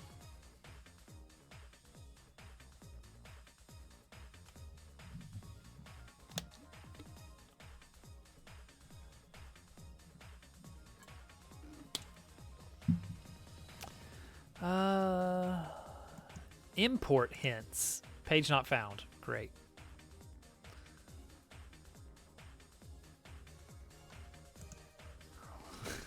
Love broken links. Okay, import assets pipeline. Importing 3D scenes. Model export considerations, maybe? Looking for GLB. Here, search for GLB. How about that?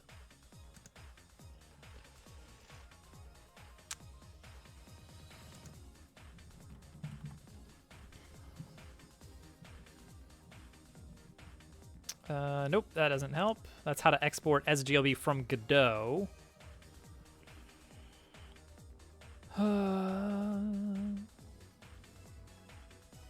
Available 3D formats. No, nothing about this. I don't know. Is no one else having issues with this?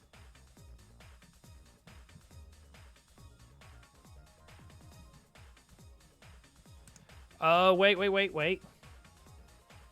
Hang on. Okay. In the area around the broken link, dump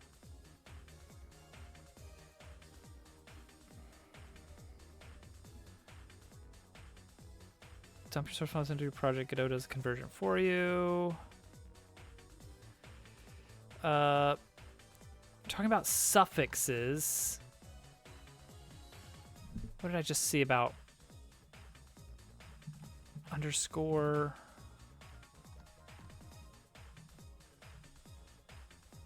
One more reply. Ah. Oh, geez. That kind of startled me. Ow! You're all here. We're just looking at this tree. Startle raid! Heck yeah! Oh my gosh.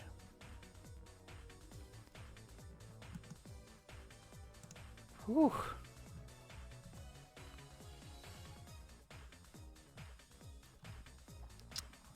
Al, welcome in. Thanks. I worked a long time on that. That one took me like 5 or 10 minutes the other week that we did that on stream. Okay, I think I figured out what we would need here to use this. It says this random issue that was opened on GitHub for Godot Engine. Name the object with a .col suffix, and it should have collision. We're gonna try that. We're gonna try this. This would speed things up a little bit. All right, export it. Cool. All right, so here we go. We're gonna delete this one. Get it out of here. Get it out of my face. Move in the GLB. Throw it in here. No, that did not work.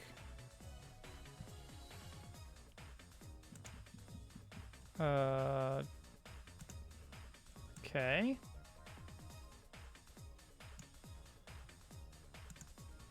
Oh, okay.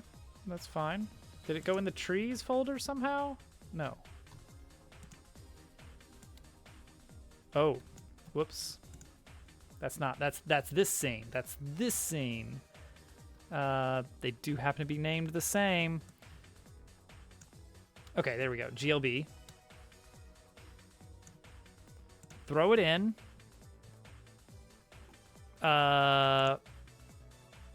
Reset the transform. Give it... All right, let's see if it has solidity. Let's just see. Was that the trick? I do feel like I am on ground. It is a milky, creamy world, but it does seem to be working. That's the trick. Okay, so apparently adding -col to an object, that's what gives it collision. Ooh, this changes things. This changes things. My original idea was create all of the main colliding geometry of our track as a single Blender object, export that out, add the collision to it, and then in Blender add the props separately, or not in Blender, in Godot add props separately as individual Blender exports and move those around individually as we see fit. That's not necessary if I can define collision this way, because this way the collision is all baked in to the Blender file by virtue of that suffix. That is something, and now we could give this a material. Just any bit of color here would be lovely.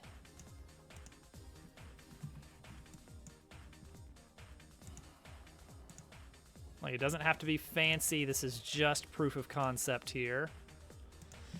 I'm not gonna delete it yet.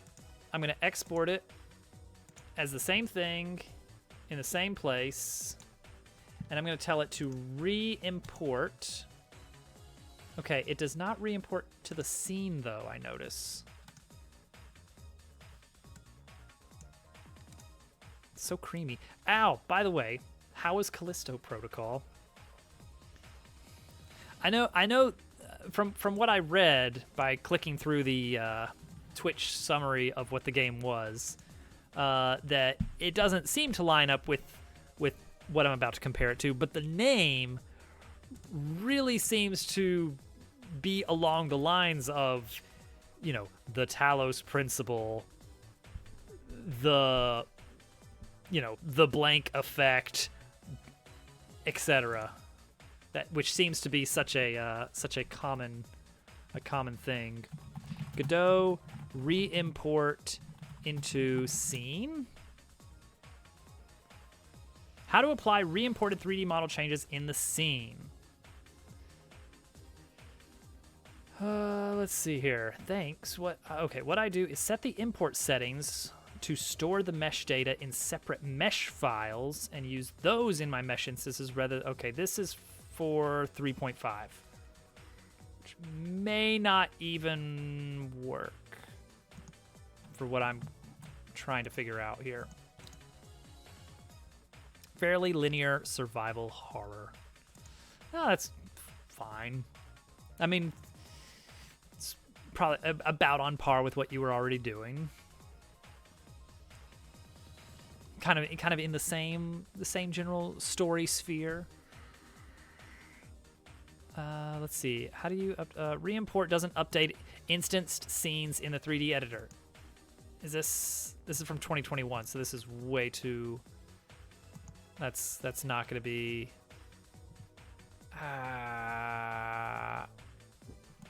Force re-import. No. Okay. Oh, gameplay is pretty different though. See, I want to re-import here. I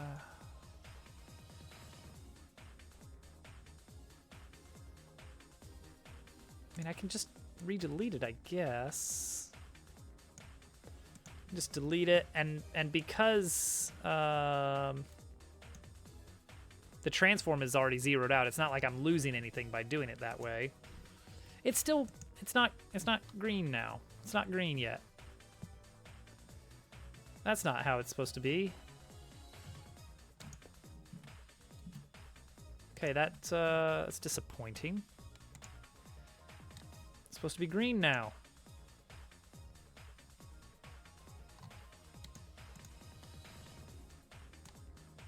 How about now? Now it's green.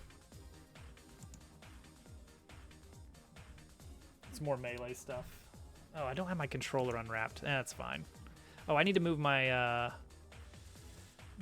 cart back to let's say over here.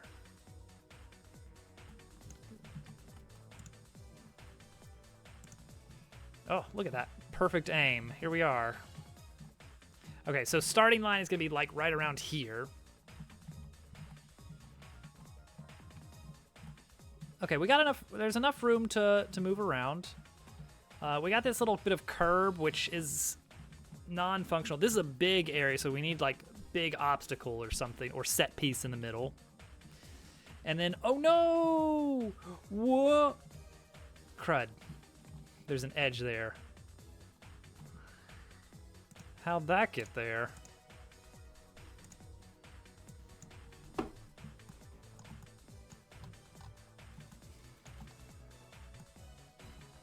Well, well, well. That's fine.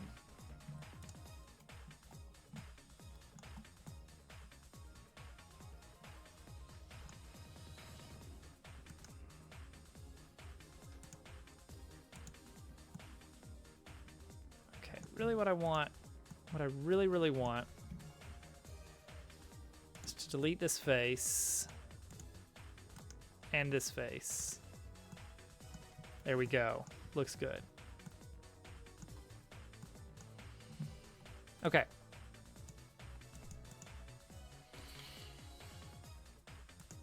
Now export it. Re-importing does not... Dude, this is so weird. I gotta figure that out. That's annoying. So part of this learning process, and a big part of it, is not learning just like how do I get the model in, but what is a good workflow that makes it easy to make changes. Like if I want to go in and make a little tweak, like remove that little bit of solidity, how do I make it so it doesn't take long at all for me to move this out of, change it in Blender and then immediately get back into the game and test it again? What is the path to make that happen quickly? We got a nice low poly landscape going on here. Now, obviously, we're gonna need to do some texturing here, but all right. And then, whoa, the bottom drops out. Oh, we're under it all. This is very wide after all. Like the drop is pretty good, but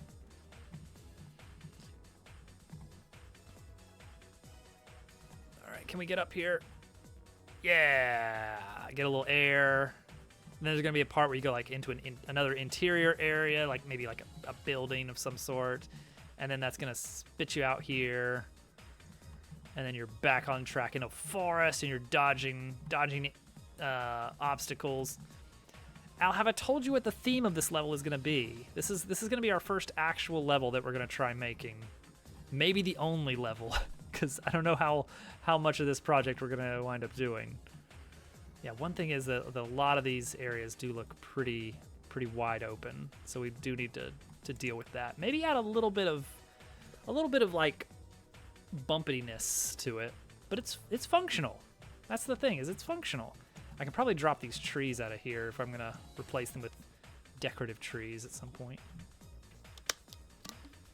Ooh, is there a way to do... Okay. Consider in the language of game engines, prefabs, or I don't know what Godot calls them, but instantiatable objects. For instance, this tree. I made a scene of tree, and now I can sprinkle the trees in this other scene. Can I do that in Blender, where I have an object, but in the interest of making it easier to manipulate them as a whole later, I have like an original, and then I can place copies of it, and if I edit the original, all the copies are edited. Kind of a prefab in Blender. I don't even know how I would Blender prefab, because I feel like that's gonna...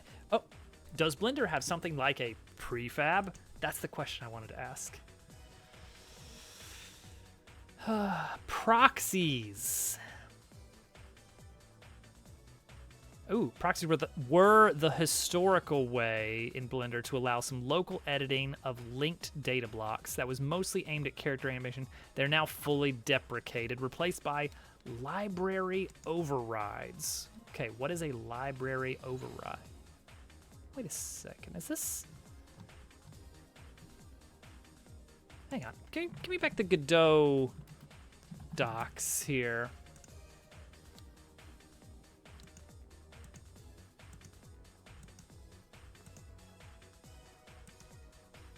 Huh. Okay. All right.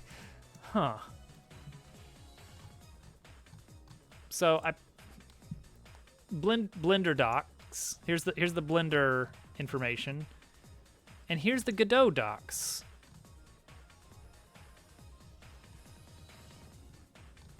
It's like it's not one-to-one the same.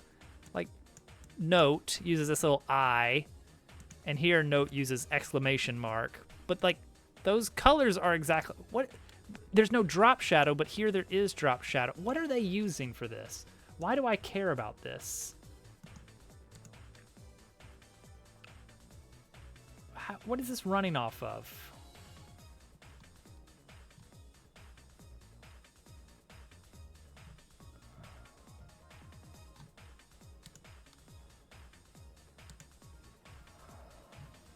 What is this? What is the system for the docks here?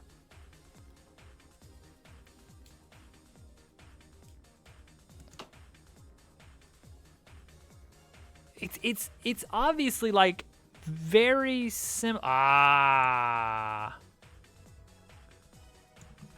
found it in their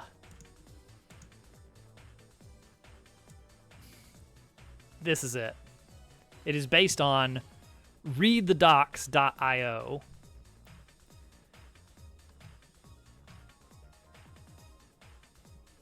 Oh, that's nice. Oh, that's clean. That's a clean design.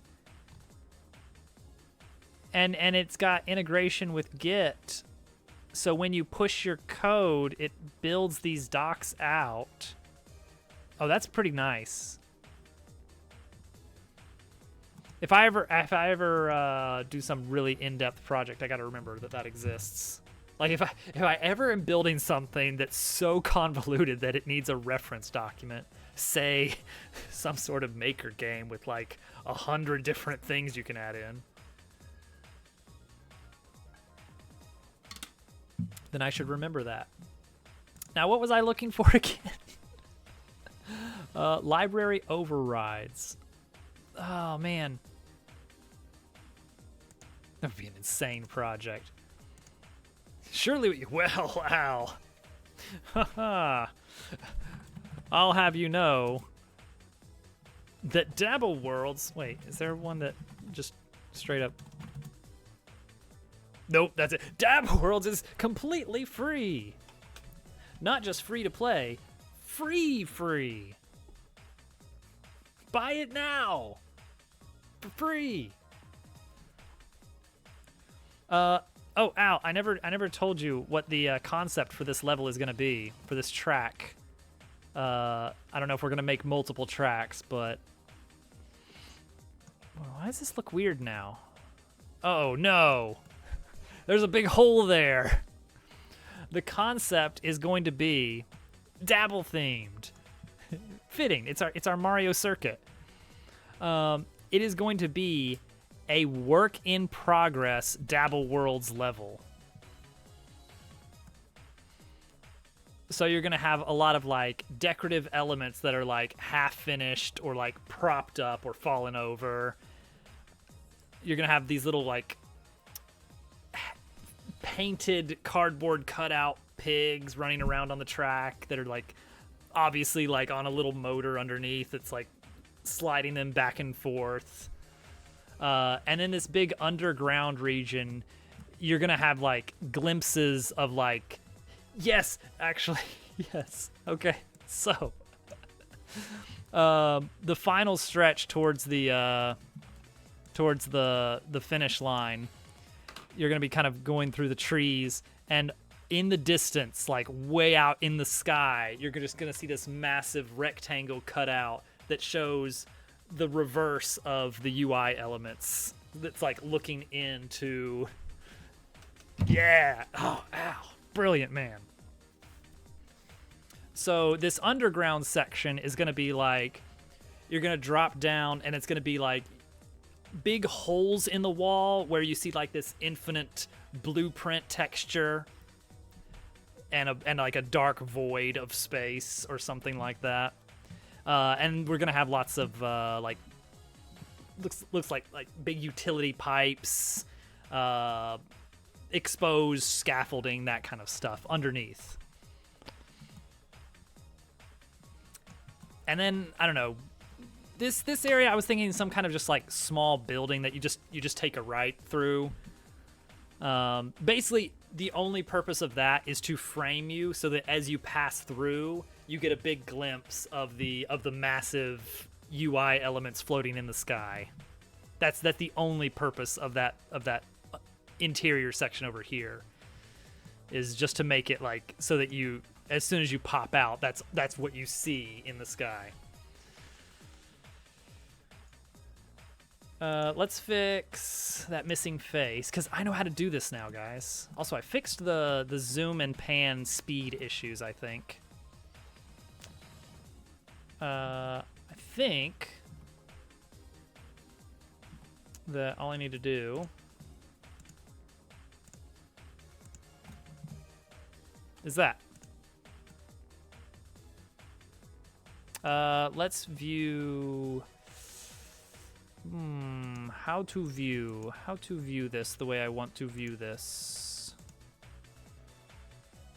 I think there's some way to like view normals, but I don't know what it is, so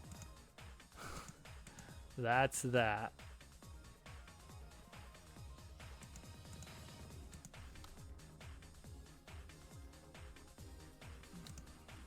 Wait, is it? No, this isn't it. Okay, that's fine.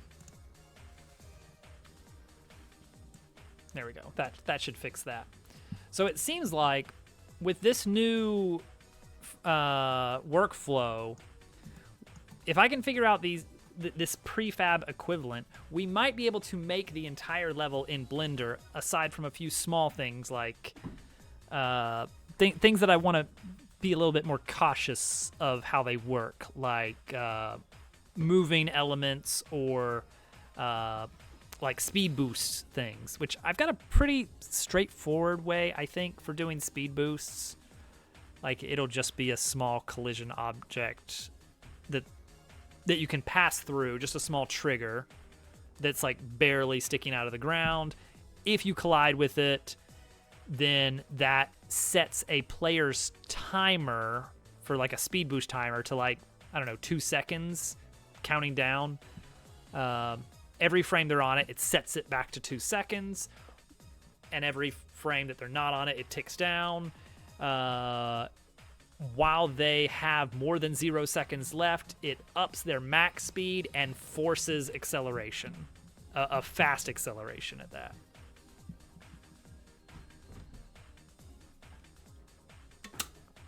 And maybe some kind of visual effect, like pull out the FOV or something.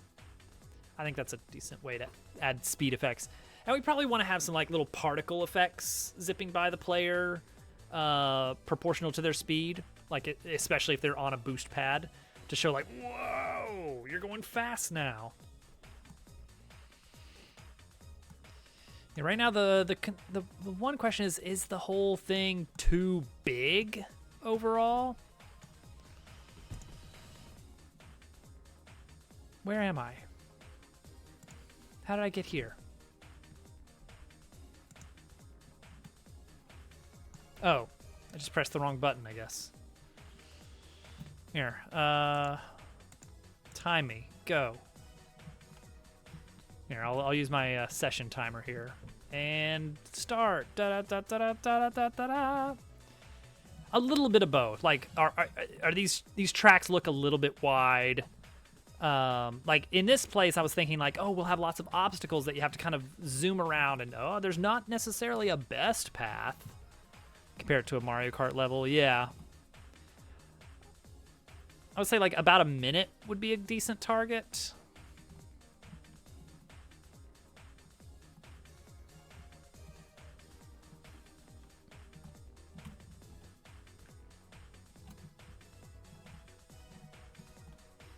Okay, and then we'll like go through a little interior building, broop, broop, broop, and then turn right. And then, whoa, what's that in the sky? Probably what I need to do is make it so the camera kind of follows the tilt of the cart a little bit. Oh, I didn't show you that yet, but the cart does actually tilt. And time. That was a little bit over a minute.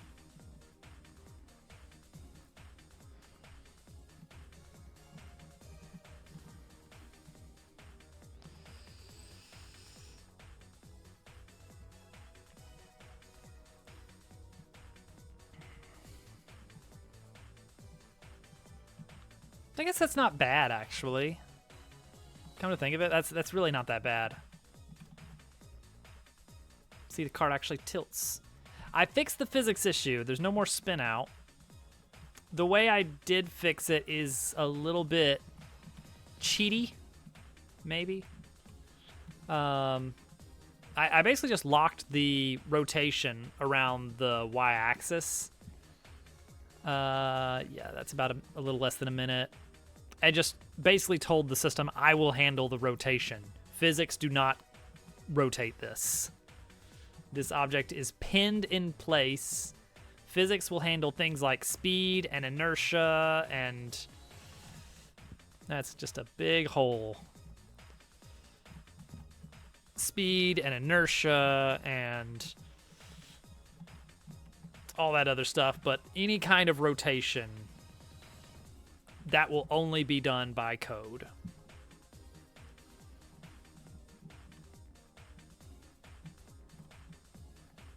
Okay, and then we're out.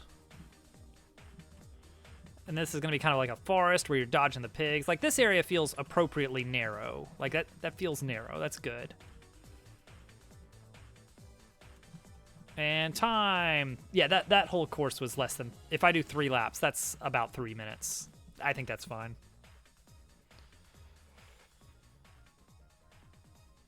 Also, look, we got a beautiful sky. That's a generated... That's just kind of like a randomly generated... It's a procedural sky.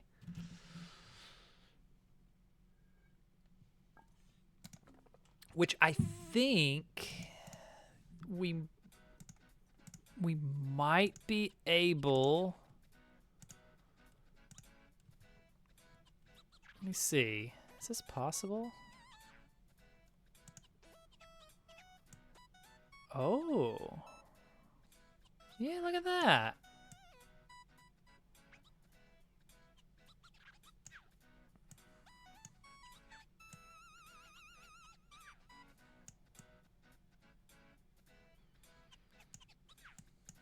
Can do something like that. And then kind of a...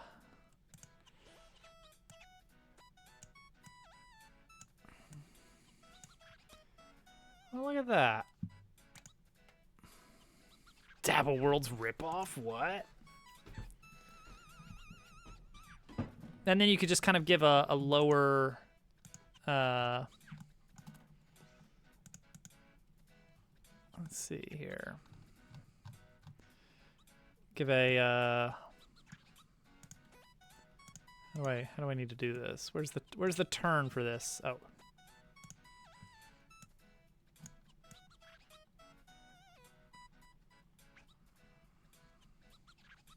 Do like that. Give long shadows to things. Well, if you could actually see any of the shadows. But yeah, we could just kind of very easily give a different look to things. I think the backgrounds was really like one of the most important features I had for that.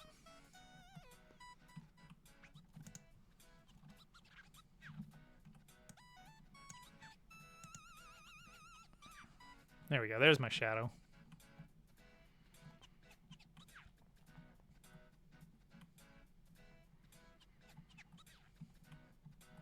Because it was like the whole theme of the game was like, I don't want there to be themes. All right, let's change this back to a blue sky. There we go.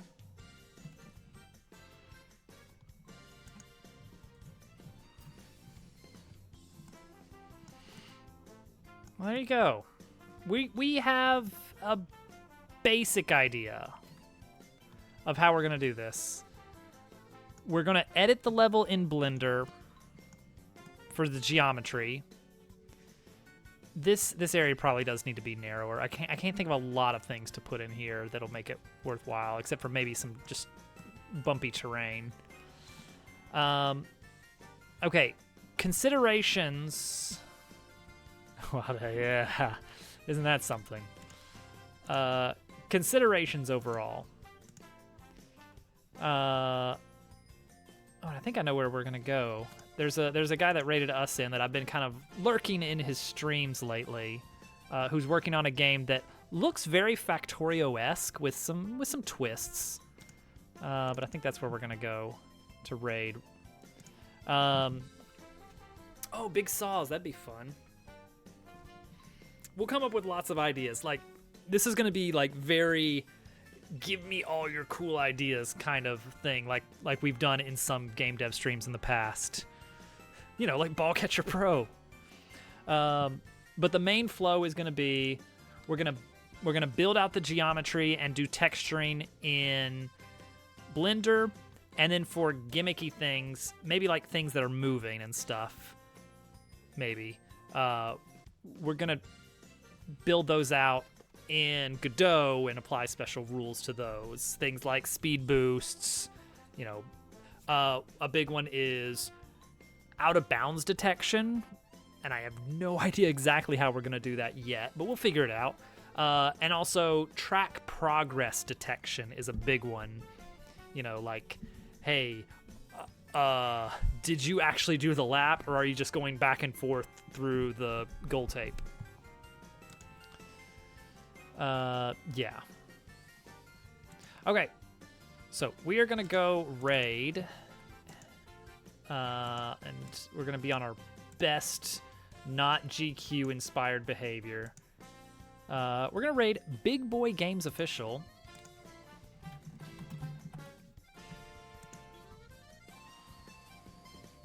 Do do do do do do do do do do do do do do do do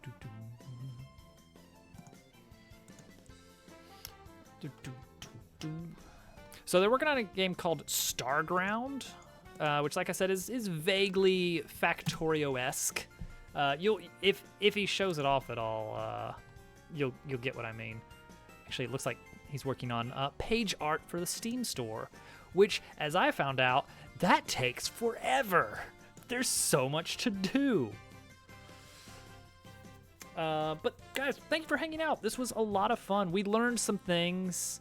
I still need to learn animation stuff in Blender, and I may try and do a little bit of that on my own, because I want to start with some really like basic stuff, like can I wiggle a rectangle around? You know, start small. But this is a good start on the level. I'm looking forward to all the features we're gonna add. I'm good. For future streams, I want to try and have a checklist of like one actual feature I want to add each stream, and then the rest of the time probably just actually modeling and texturing, and then at some point UI. I don't know. We'll get there. Everyone, have a good weekend. I'll catch you on the other side of the raid. Take care.